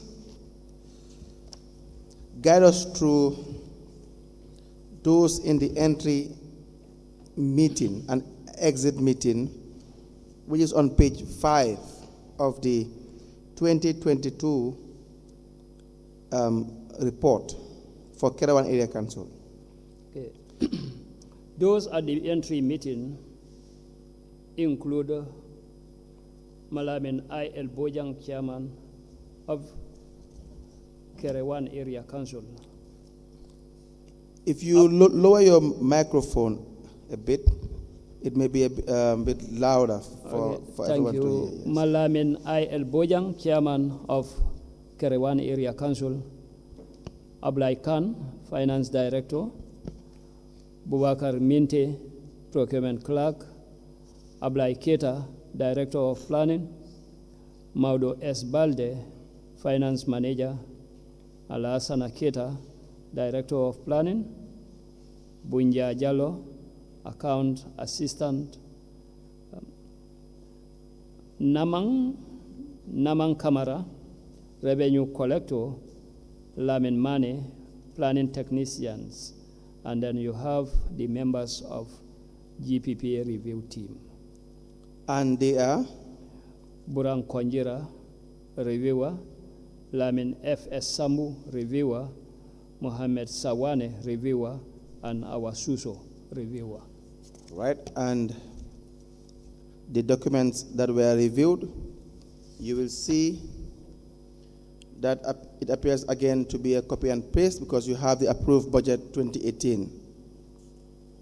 You have the procurement plan, the purchase requisitions, request for quotation, tenders, approval requests, contract agreements, mandatory reports to the authorities, such as monthly reports, annual single procurement and procurement above the threshold, assets disposal report, and the approved budget 2018. Is that what you have on page 6?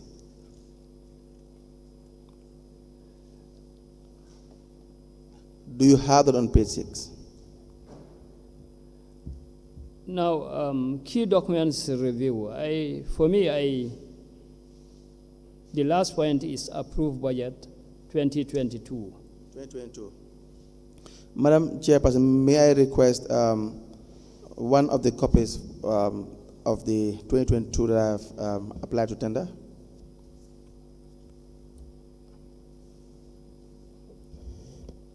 Yes, so how about the staff directly involved in the review process? 2 staff are directly involved as per our findings. These include 1, Abubakar Minte, who is the procurement clerk, and Ablai Khan, who is the director of finance. Right now, the total procurement proceedings and their values on page 7. Yes, you have open international nil, open national tender nil, 2-stage tendering nil, request for proposals nil, restricted tendering nil, single sourcing 650 transactions representing 98% of the total transactions, amounting to $844,075. Dollars. Single source, yes. That's single source. Request for quotation, 12 transactions, and that is 2% of the total, amounting to $8,926,000. $8,926,470.26, which is 91% of the total value. And the total is 662 transactions conducted, which is 100% of the total, and this amounts to $9,770,545.26. Now, there were 622 transactions? Yes, 662. All of which were single sourcing, 650, and request for quotation, 12. Correct. And the value of the transaction is about $10 million. Is that accurate? Yes. About, yes. Yes. About. So, again, the review process covered all the 662 transactions. That is to say, they reviewed all these transactions. Correct.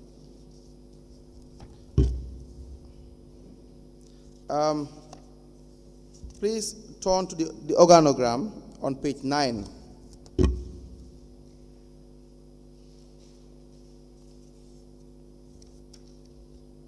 On page 9, do you see it? Yes. Now, where do you find the procurement officer in the organizational structure of Kerewan Area Council for 2022? Under the Director of Finance. Under the Director of Finance. Yes. Now, what were the specific findings with respect to the structure?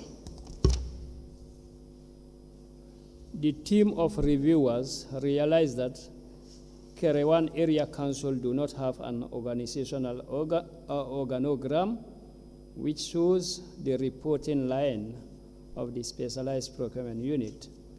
Kerewan Area Council do not have an organization structure, which is the specialized procurement unit, is directly under the Director of Finance. Time and again, we have discussed the fact that this is totally wrong. Yes. Because it may lead to conflict of interest among other possible situations. Correct. Now, the non-compliance issues with respect to the accounting officer.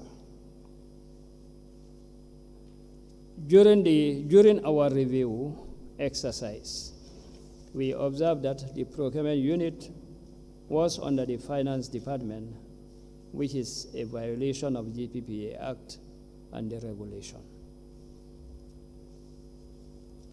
I mean the accounting officer on page 11, chapter 3, the CEO's responsibilities, where you have the review team was informed of the establishment of the contracts committee, but there is no evidence that the accounting officer appointed the contracts committee members.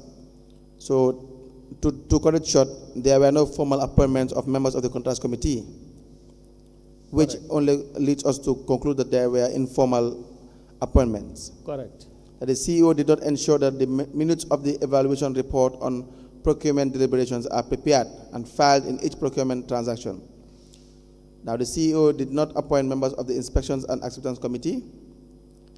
The CEO does not ensure that the procuring organization properly documents procurement proceedings and manage records in accordance with. So, see, these findings with respect to the accounting officer, in most instances, you will realize that they compound the findings we will find subsequently in relation to the SPU, in relation to the Examination and Inspections Committee, because if the CEO fails primarily in these functions, then it just makes sense. It just makes sense as to why other areas that they are supposed to comply with are not in fact being complied with. Do you understand what I'm trying to say? Correct. That these main non-compliance issues, they form the bedrock of the general let's say the administration of the forms, the minutes that are supposed to be present, the approvals that are supposed to be granted. Correct. And we said the implication is it will be difficult to ascertain whether the accounting officer is monitoring and in control of the procurement process. Because if you don't perform these functions, if there are no evidence of these functions being performed formally, then what you have is an informal procurement system in a particular institution. Correct. In addition to the orders, because in other reports, the implications are listed. Yes. Correct. So you see the second point, which is also interesting, that the procurement process could be compromised without the knowledge of the accounting officer, or should perhaps with the knowledge of the accounting officer as well. Do you see that? Where the under implications, 3.1.3, where it is stated that on the second point, the procurement process could be compromised without the knowledge of the accounting officer. I am putting forth an argument with respect to the fact that, in fact, the compromising status may be with the knowledge of the accounting officer. Agreed, but also without, because if you look at it, the organogram suggests that the head of the SPU reports directly to the director of finance. Yes. Meaning a lot of transactions could be done at their own level. Absolutely. Without involving the accounting officer, just to see a check probably or an invoice or a payment voucher raised for his or her approval without knowledge of all the other transactions that has taken place leading to the raising of the... No, I am 100% in agreement with the second point. I'm just saying it is inconclusive. Correct. What it suggests is that, in fact, where you have... Remember, what you have here is a CEO not performing his or her functions. Correct. We are yet to talk about the SPU not performing their functions. If you have the CEO not performing his or her functions, then it falls on him or her to take the blame for the most part, for example. Now, the SPU, what they fail to do, if the CEO, if you have like a director general, that's why I had the argument with Mr. Jetta, that's an example, where your subordinates, you fail to fact check them. The law requires that you do X, Y, Z to make sure procurement in your administration is being well administered. So that, for example, if you have, let's say you just see that a ceiling fan is being purchased. We see last time $9,000 a ceiling fan. Do you see that? We have seen a bag of rice $7,000 or more. So where you know you haven't, as a CEO, that the contracts committee did not approve of this purchase order or this requisition or whatsoever, but then you were told that they purchased a fan for $9,000, $10,000, for example, and you do nothing about it. And it is a recurring problem from 2019. So, number one, yes, it is possible that you have just been a dormant CEO, just been sitting down there for whatever reason, whatever satisfaction you are getting, you just feel that, well, they can just go on business as usual. Or you are part of the problem, directly part of the problem, in cahoot with the SPU for financial gains. Is that not a possibility? Correct. Exactly. So now... Sorry, Council. Yes. Can you please explain what is the implication of having the finance manager in between the procurement officer and the director of finance? Actually, when it comes to procurement, if you look at the... No, I'm just asking the implication. What do you think is the implication? Because we know what the Act is providing and where what is supposed to be situated. But now, based on this organogram that we have, that is the area council, the Caravan Area Council organogram, we have seen that the procurement officer is directly answerable to the finance manager before getting to the director of finance. Are there any issues? Can there be any issues? The issues could include delays in procurement, one thing. But then, since they also all fall under the same director, there will be no checks and balances in terms of arriving at procurement-related decisions. So that it's going to be the same department that will, of course, prepare forms, raise requisitions, and raise invoices, and the same department, of course, draw checks for payments and so on and so forth. So the checks and balances, there will be no checks and balances to ensure that all decisions are in accordance with what the law provides for. So is it possible that the director of finance, in this circumstance, based on this organogram, can refuse to take liability when it comes to answering to certain questions because the procurement officer might have been working directly with the finance manager? Is it possible? I don't think so, because whatever the case may be, even if the procurement officer is directly communicating with the manager, but at the end of the day, manager also is expected to report to the finance director as per the organogram reporting lines. Yes, Mr. Jaita, you want to say something? Yes, I want to add to that. The director of finance, even though that's an intermediary between him and the procurement officer, and even though that is not the correct reporting line, cannot absolve his responsibility by doing that. Like I said yesterday, authority goes with responsibility. And even the CEO cannot. And I take example for myself. Of all that has been revealed here about the authority, I cannot absolve myself. I'm the head of the authority. I'm the head of the authority, the CEO, the Director General, and ultimately I'm responsible for everything that happens, whether I know it or not, whether I delegate it or not. That is the way the civil service works. Thank you. We are grateful for that answer. Now, any questions from the commissioners? No. You can proceed.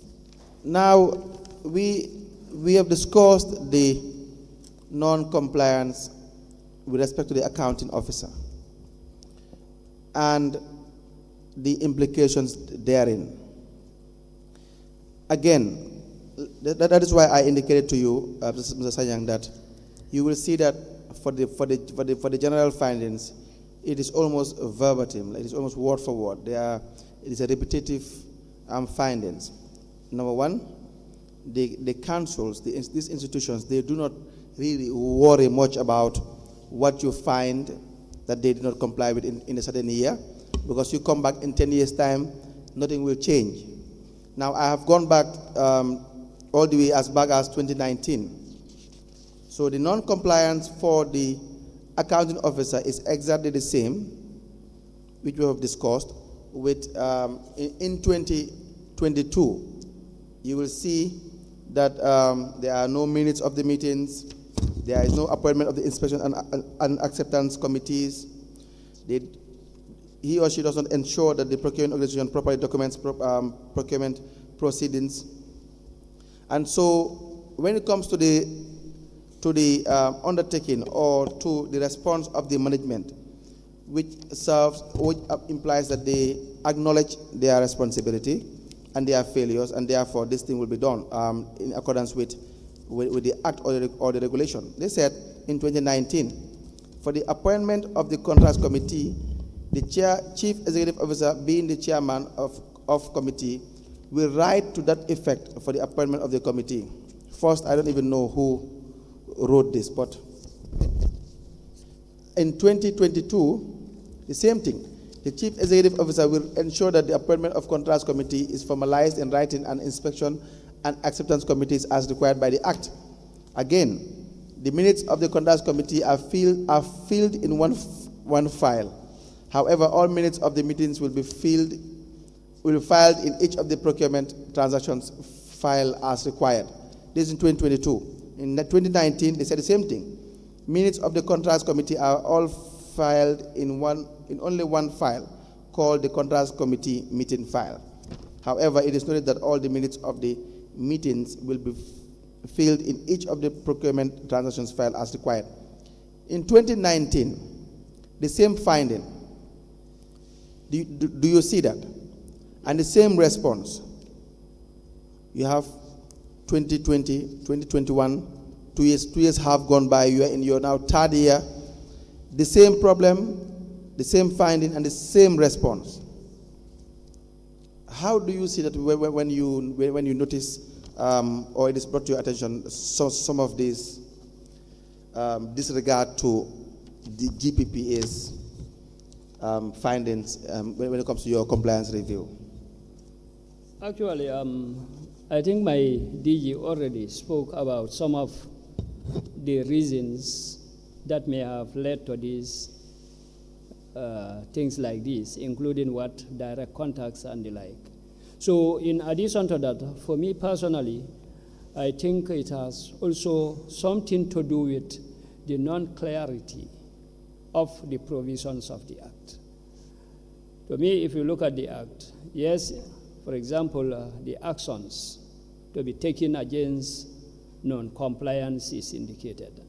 Like if you look at the 2014 Act, it's like if you are found wanting, you can be liable to a fine of $1 million or 5 years imprisonment or both. And if you look at also the reporting line, yes, the GPPA should generate a report which shall be laid before the minister, who shall make it, who lay it before the National Assembly. But all along, we've been reporting to the National Assembly. But then I think we have legal minds here who can help, but then to me, it is not clear who, for example, in the case of non-compliance, what do we do?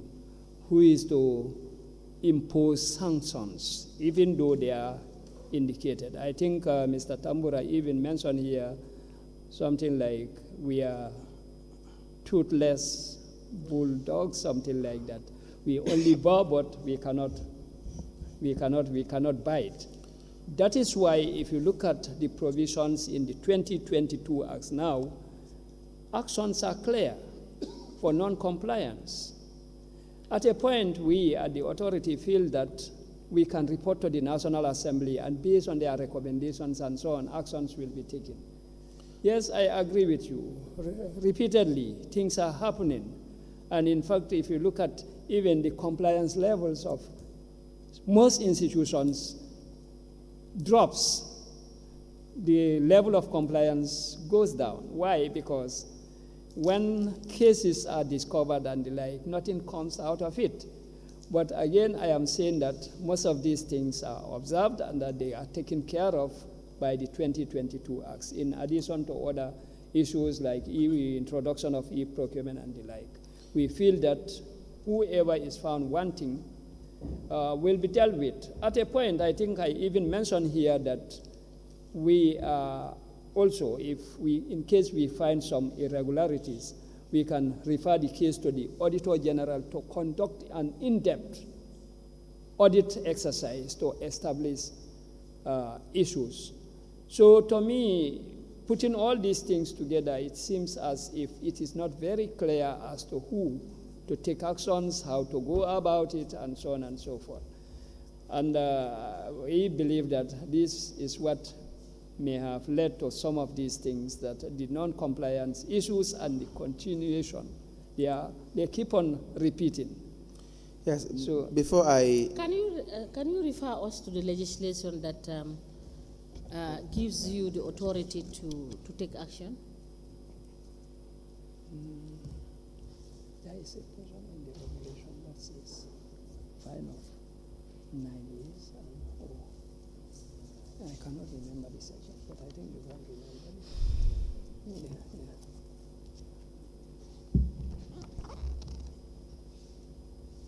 You are looking at the act.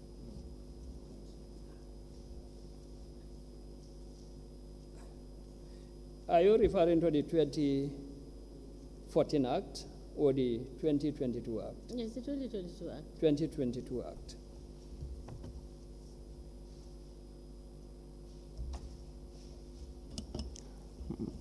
Madam Speaker, if you could allow us time to see if we can locate this. Okay. I obviously can't find it. But I will just say that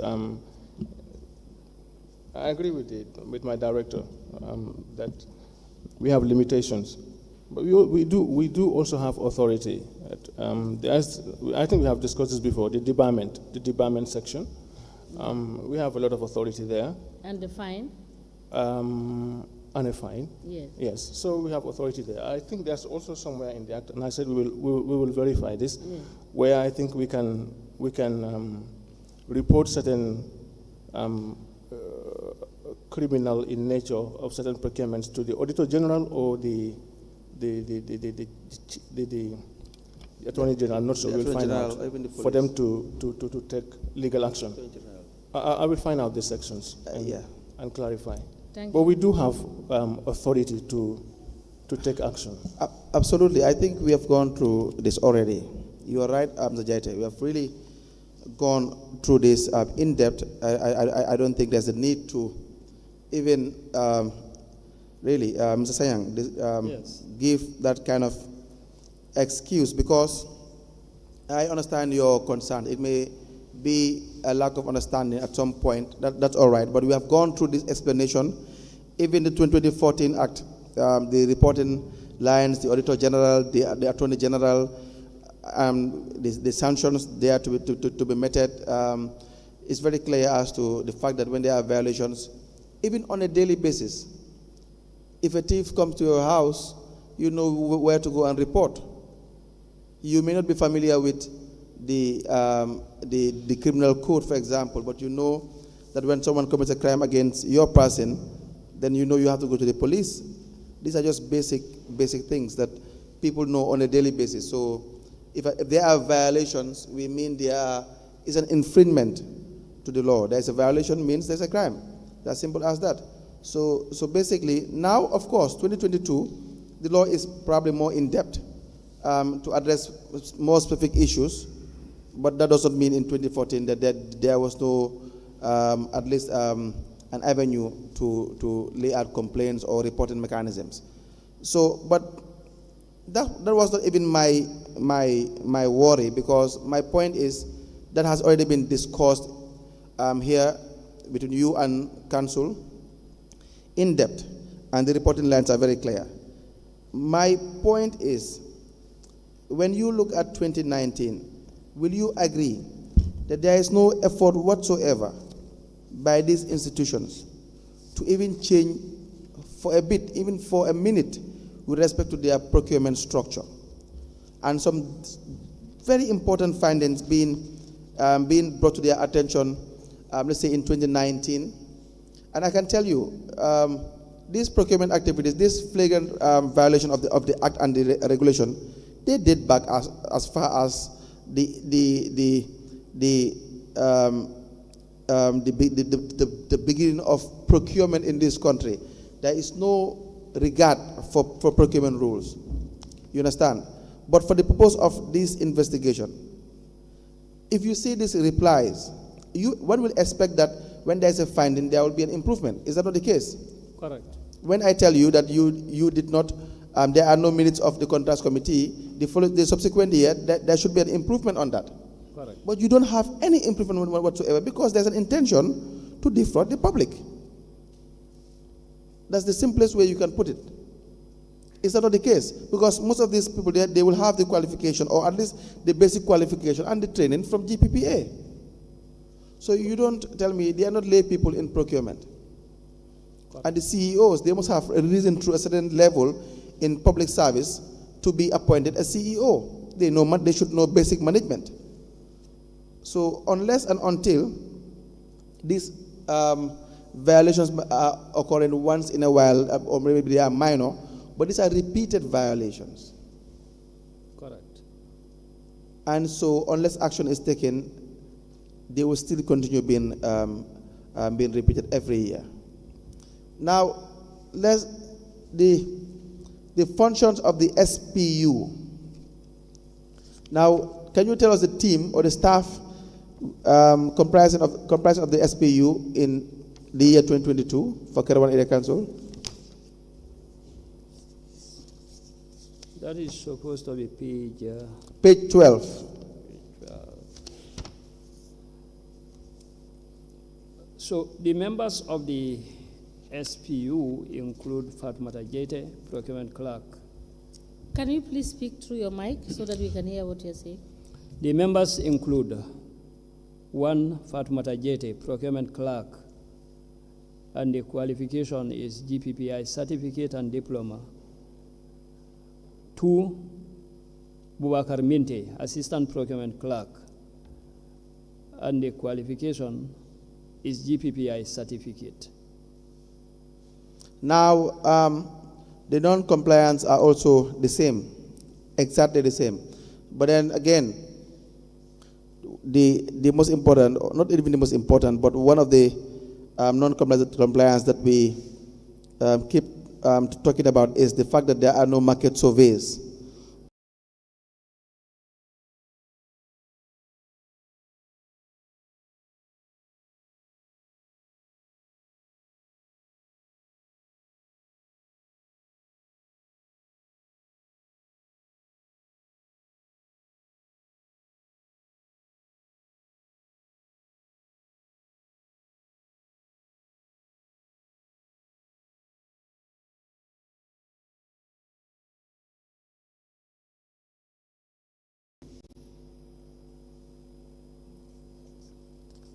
Is that not the case? Correct. Yes. So again, the implications, the award decisions could be biased and compromised.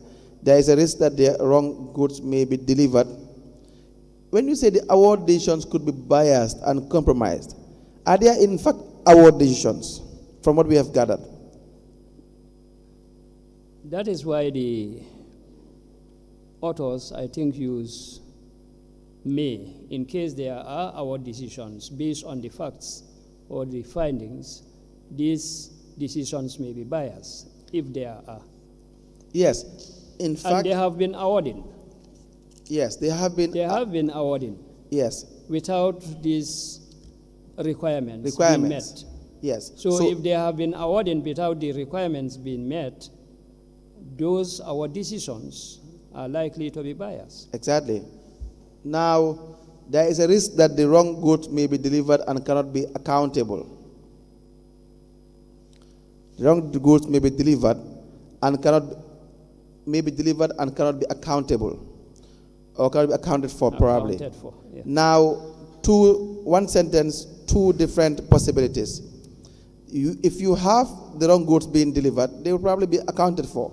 But just the fact that they are the wrong goods that don't fit for the purpose, maybe you ordered ceiling fans, they supplied stand fans. But then when you can't even account for it, it means maybe they don't even exist. They weren't even supplied in the first place, because we have seen instances wherein even delivery notes or receipts are not being, there's no evidence of delivery notes or receipts.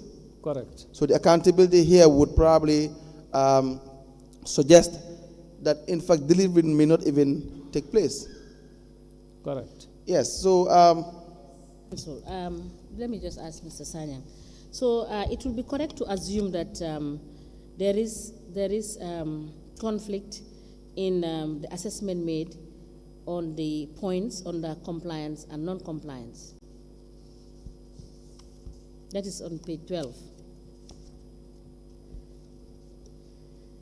If you look at 3.2.3, it says that the first bullet point says that the SPU does not ensure GPPA Form 101 is administered and used solicitation documents during obtaining of quotation from suppliers.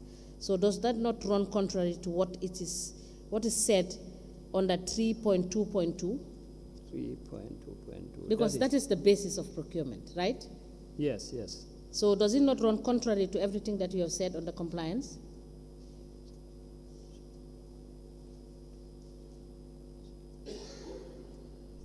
Did you see that? The first bullet point. Yes. But the first bullet point is used in some, meaning that it's not all the documents that are involved. But if I may get you correct, the PO is the person that is making the solicitation. And if the first document, that is supposed to be the premise upon which you are requesting for the procurement of either goods or services, is not provided for, you mean to tell me they will jump from that and go to something else? It's wrong totally. But what they are saying is some of, although so they may still now have you some. You tell me, from your assessment, is this correct? Yes. Is correct? Yes, I think so. Their compliance issue that they have raised in 3.2.2 is correct. Yes. That is to say, the SPU maintains and safeguards some procurement document and records in accordance with the regulation. The SPU maintains and archives some of the documents and records of procurement activities for the required period. The SPU prepares the reports to the authority as required. Can you provide all of this for us? What is contained in 3.2.2? I can take note, and we get back to the records to see. I just wanted you to reconcile what is contained in 3.2.2 and in 3.2.3.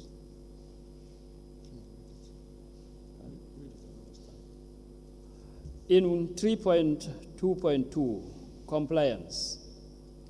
I have already read it. Okay. So, if you look at what is contained under non-compliance, what is it saying? It says that the SPU does not ensure that. No, she said she have already read this. Madam Chair, yes. I request you please allow him to read. Maybe he doesn't let him read for his own understanding so that he'll be able to answer it properly. Okay, in 3.2.2, compliance. Yes.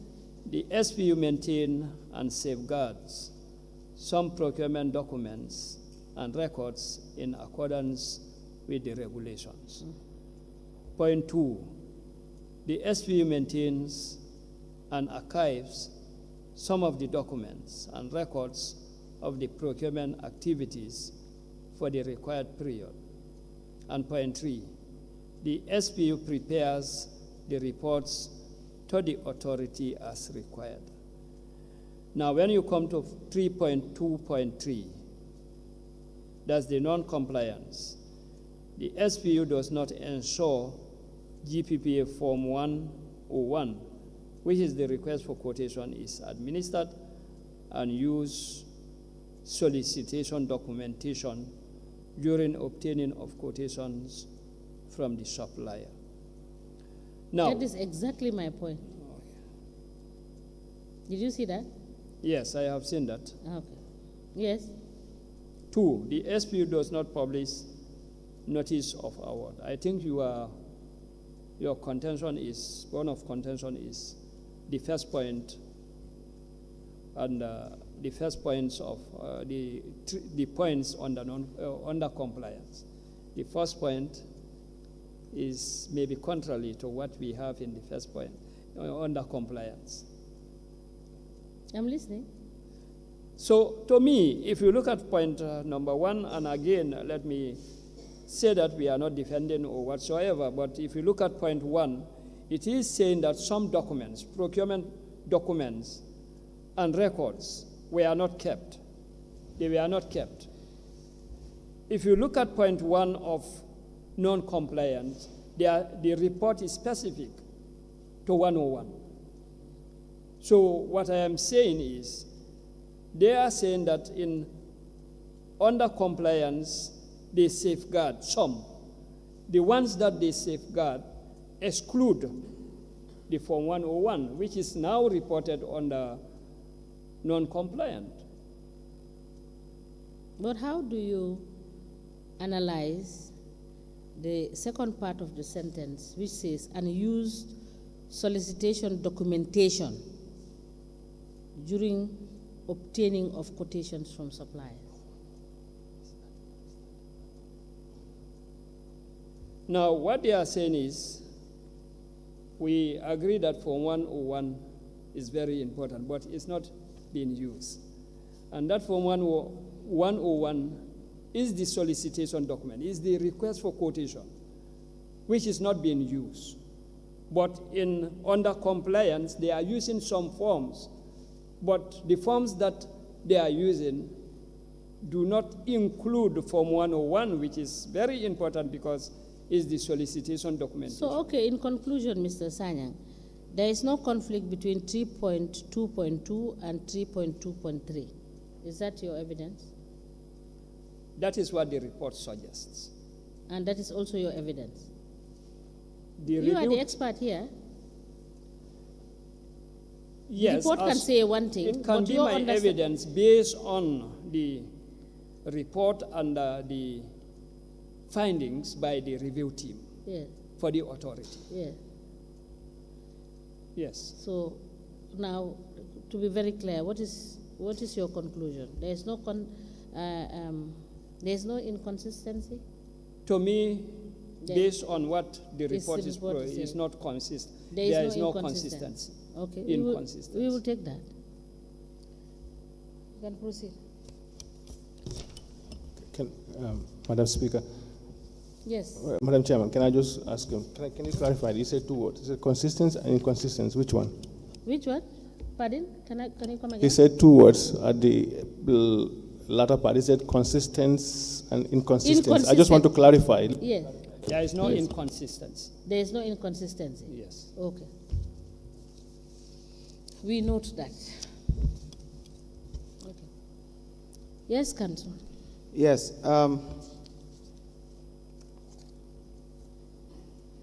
On page 13, functions of the Contracts Committee. If you turn to page 14,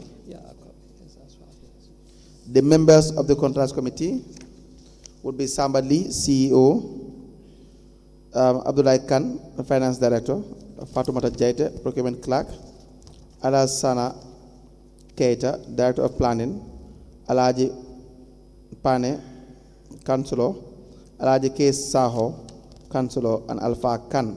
These are the members for the Contracts Committee for the Year Under Review 2022. Do you follow? Yes. And they are the members who the report is saying that were not being appointed formally. Correct. And they do not perform their functions as required. Correct. Yes. Because, please proceed.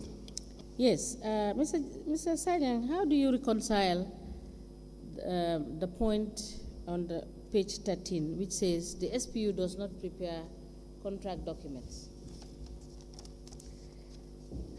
with what you have told us earlier.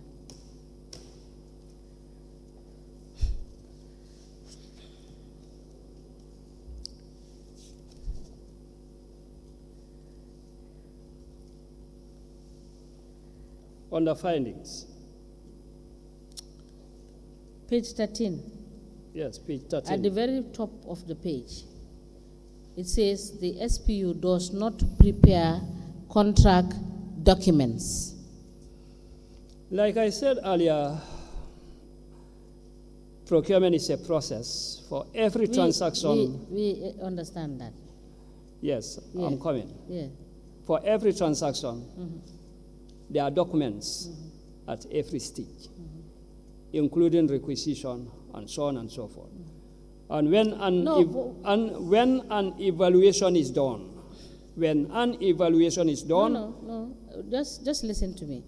What do you understand when the report says the SPU does not prepare contract document? Does not prepare contract documents. What I understand is after evaluation and an award decision is made, a supplier is identified, there should be a document to show or clearly define the terms and conditions of the contract, or the Form 102, which is the purchase order, which shall be signed by both parties agreeing to the terms and conditions of the contract. Thank you. All right. Now, again, the non-compliance issues with respect to page 14 for the contracts committee, they are the same for the year 2019, 2020, and 2021. That, again, they are not formalized. They don't ensure that Form 102, which is the purchase order, is being signed by the supplier. The committee did not ensure that evaluation criteria are included in the solicitation document. The contracts committee did not ensure that the approved threshold by management is adhered to. So this, you will agree, is a general finding which you find in all the years under review. Correct. Now, you recommended that the CEO should ensure that contracts committee members are formally appointed as members of the committee. Number two, that the committee should ensure that evaluation criteria are included in the solicitation document. And the contract committee should ensure GPA Form 102 purchase order is signed by the supplier and council. Now they responded. They said the CEO will ensure the contract committee members are formally appointed and carried their functions as required. The committee will ensure evaluation criteria are set.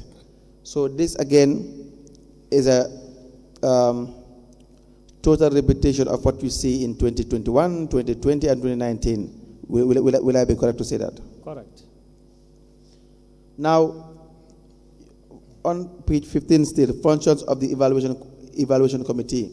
But again, there is no need, as far as I'm concerned, for 2022 because there is no evaluation committee as well. We had found out that there is no evaluation committee.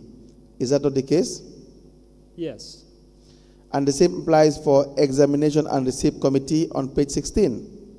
Correct. None.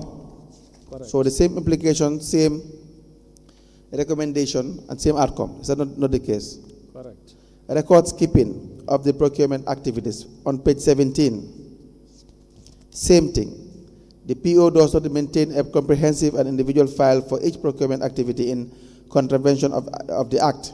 Some procurement files reviewed were found to be incomplete and did not have copies of the evaluation report, the goods received or notes, acceptance and delivery notes. So no proper records keeping, inadequate records keeping, and incomplete. Is that correct? Correct. You go to page 18. Proceed. At page 16, You have the legislations that you referred to, particularly on the findings, that is examination and receipt committees. Those provisions of the law that you highlighted are wrong. Is it correct? Section 35, examination. Page 16.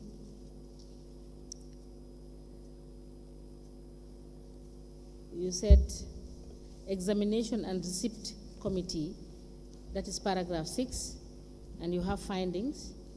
Then you made reference to the GPPR sections 125. And section 125 is dealing with entirely different issue, which is unsolicited proposals involving proprietary concepts or technology. Did you see that? Yes. Yes, so these are wrong citations, correct? Yes, yes. Thank you. You can proceed, Council. Now, you said on page 18, procurement planning.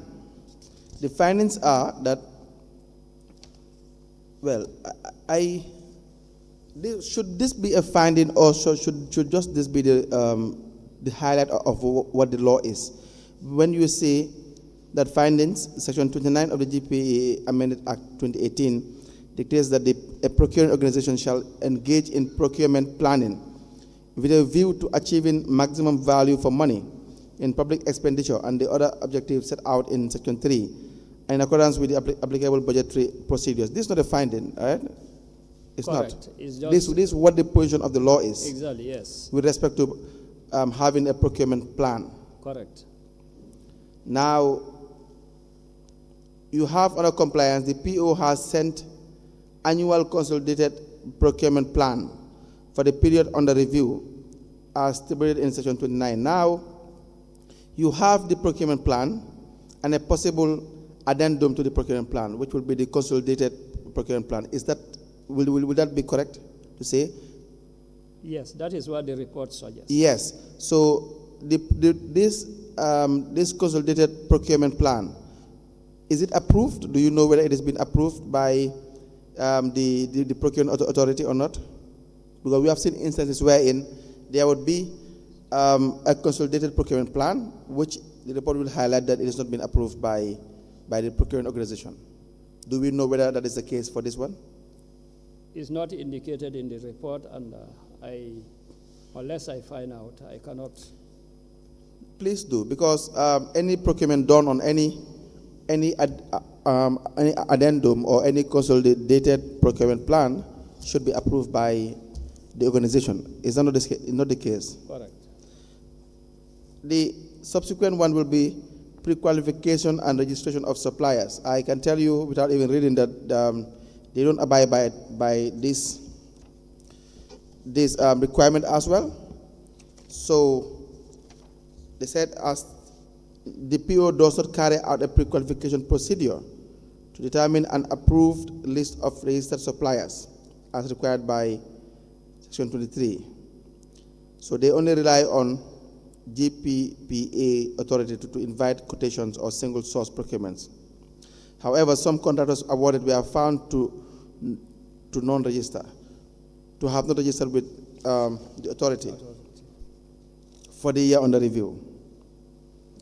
The implications, there are tax implications, and you may have some more eligible suppliers who may be excluded from the entire process. Is that not the case? Correct. And what is their response? We will conduct the exercise of sensitizing the suppliers to register before any procurement is given to them by council, and we will also need your management support when it comes to sensitization. And again, there is no list or table to indicate to us the number of suppliers that were awarded contracts for the year 2022, the year under review,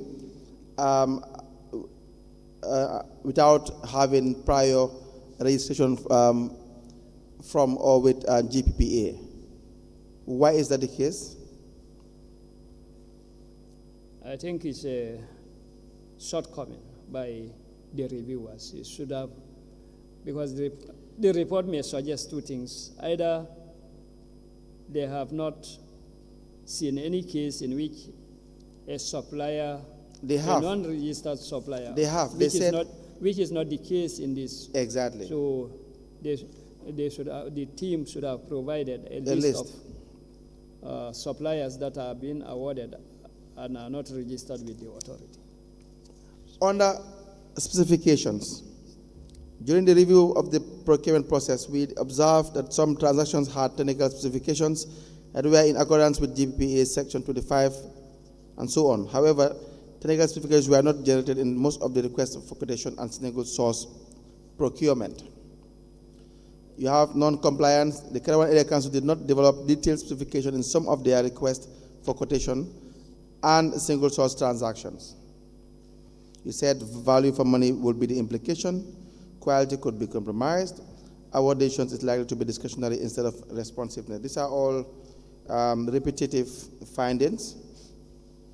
Like I indicated earlier on, same with the SMEs. We had the issue raised for the years under review, 2019, 2020, all the way to 2021. We see no improvement with respect to SMEs. Is that not the case? Correct. Now, please turn to page 22, value for money.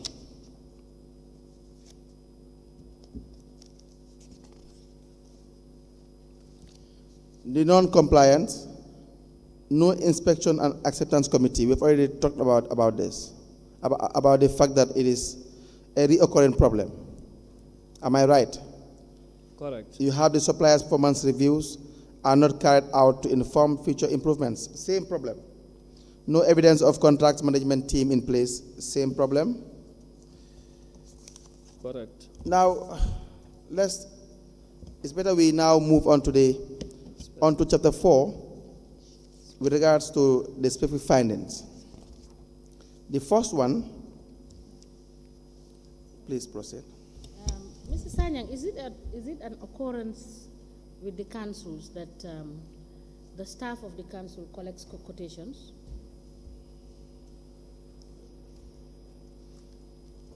Now, if you look at some of the reports, Yeah.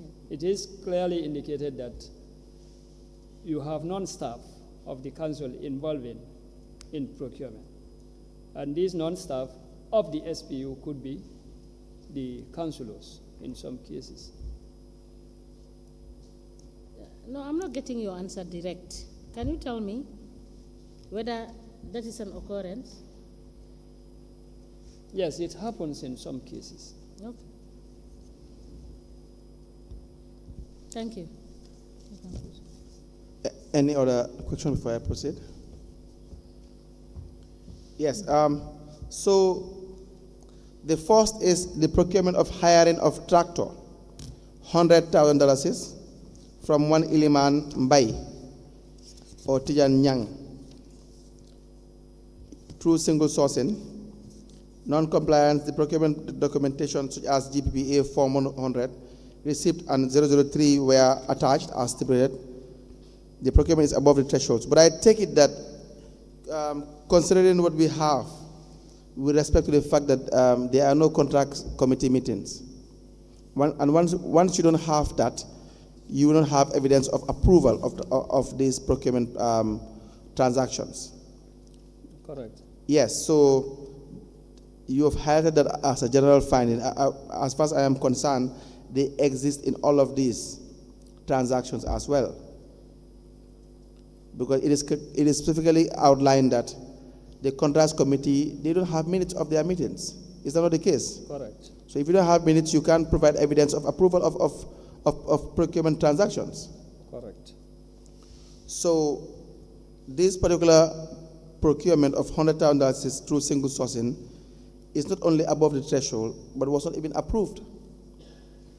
and you don't have, if you don't have inspections committee, then you will not have a delivery receipt or note.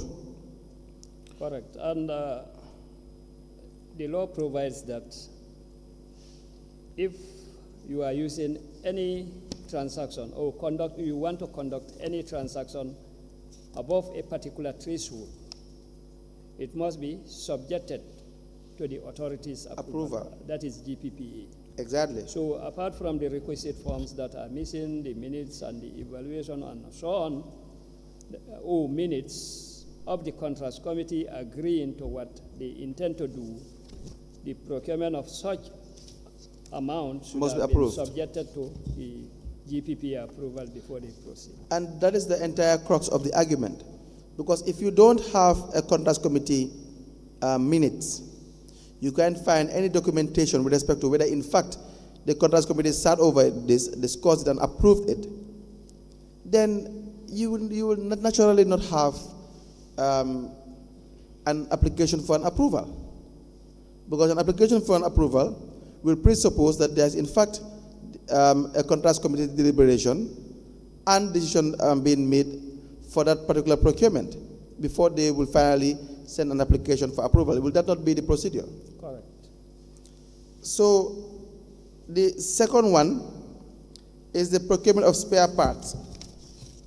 The value is $25,000 from Abdullah Ture. The method is RFQ, request for quotation. You have only a compliance column which states that the procurement documentation such as GPA Form 100 is administered. No, they only said attached 100, 102, 001, and receipt were attached as stipulated in section 35. That's just what they have. But does it stop at that? From what we have, what we find in this report, will it be safe to conclude that they abide by all the regulations? No. Logically, no. So the third one. I just want to draw the attention of Madam Chair to, again, the citations, which has been repeated but never mentioned. Now, Form 001 is the reporting form for open tender. Yes. I just want to, it's also a wrong citation. Yes. Because it's repeatedly mentioned, and 001 is the reporting form for open tender. So it's wrong in all the reports that it appears, because for all the councils, I have not seen any open tender or open international. So wherever Form 001 appears, it's a wrong citation. Anyway. But before you conclude that it is wrong citation, can you cross-check whether it is wrong citation or the team had the possibility of looking at tenders, and that is why they have to mention the Form 001 repeatedly? You know, that is also a possibility. It's a possibility, but if we are to make reference, you are right, but if we are to reference to the table and even the write-offs, there has not been any open tender, and like that may require them completing Form 001, which is the reporting form for open tender. But again, we will verify. But please do verify, because we have discussed this yesterday, where in their write-up, they have made reference to non-compliance of certain tender issues, which are not reflected in the table, and which I drew your attention to, and I said you must cross-check. Okay. So just please cross-check for us to be on the same page. We will, but again, these are specific findings for specific procurements, and these are already, as mentioned already, they are either RFQ or single source. I understand that. So, okay. But it's important that you cross-check and reconfirm. Okay, all right. Thank you. The third one is the procurement of fuel. The amount is $17,103. The contractor is Kera One Bridge Oil. The method is a single source. Now, non-compliance, there was no Form 100. That is a national requisition form. That will probably be an error. You have 040 payment authorization attached. Caravan Bridge Oil did not register with authority as stipulated in GPPA. The management response is that it is noted that the PO will ensure all the required documentation will be attached to each transactions. The amount involved was above the threshold. However, it is well noted, and henceforth all procurement above the threshold will be sent for approval. So in fact, there was no approval as well. So they themselves are coming up with another requirement that they do not comply with. They know it is above the threshold as far as they're concerned. But then you see, this is the point. $17,000 would probably be within the threshold, would it not be? Correct. And this is another repetition of a carefree response from management, or a copy and paste from whosoever is conducting this, writing this report, who probably would be in cohort with management. That's why you have these replies verbatim, word for word, even where it is not even applicable. The fourth example will be the procurement of stationaries, $40,000 from Ibrahim Printing. The method is single sourcing. The non-compliance purchase order was not raised by the end user department. The procurement was above the threshold for single source. There was no evaluation report. There was no delivery receipt. The supplier was not registered. Now you have management response. The PO will ensure, again, word for word, the reply. Required documents will be attached to each transaction, including minutes, specifications, purchase order, and evaluation report. The amount involved was above the threshold. However, it is well noted, and henceforth, all procurement above the threshold will be sent for approval before any procurement procedures take place. Two things I want to clarify. The first is with respect to how management send their response. Mr. Sayang, is it the case that they send your team, when they make this draft, they will send it to management through soft copy, and then they will impute, or they will just write in this report their response? So will they input it there, or do they just send their response to the team, and the team will type it in the report? What is the procedure? Now, when we review, we provide spaces for management responses and then send them the soft copy. So they will type the responses to the spaces provided for, and then send back the amended version with their responses for our final printing. Yes. Is there a possibility wherein, because Mr. Jete has already highlighted that one of the new developments probably would be to do away with the approval, the rigorous approval structure, so as to have an effective mechanism so that you'll bridge the gap between the relationship of with the staff of GPPA, who on a daily basis or a weekly basis or so will be dealing with the procuring organizations, so that you will minimize the level of collusion you may have in relation to just flouting all the rules without no detecting mechanism.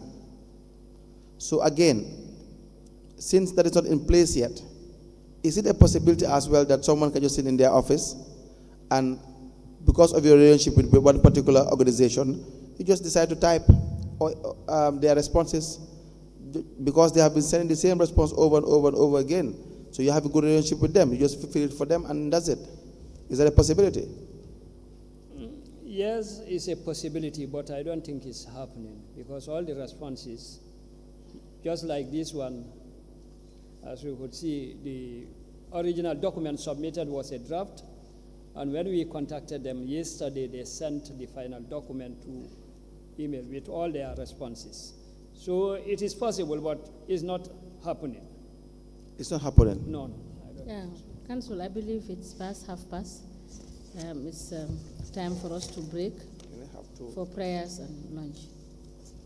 We will reconvene at after 1 hour to 30 minutes. We may rise.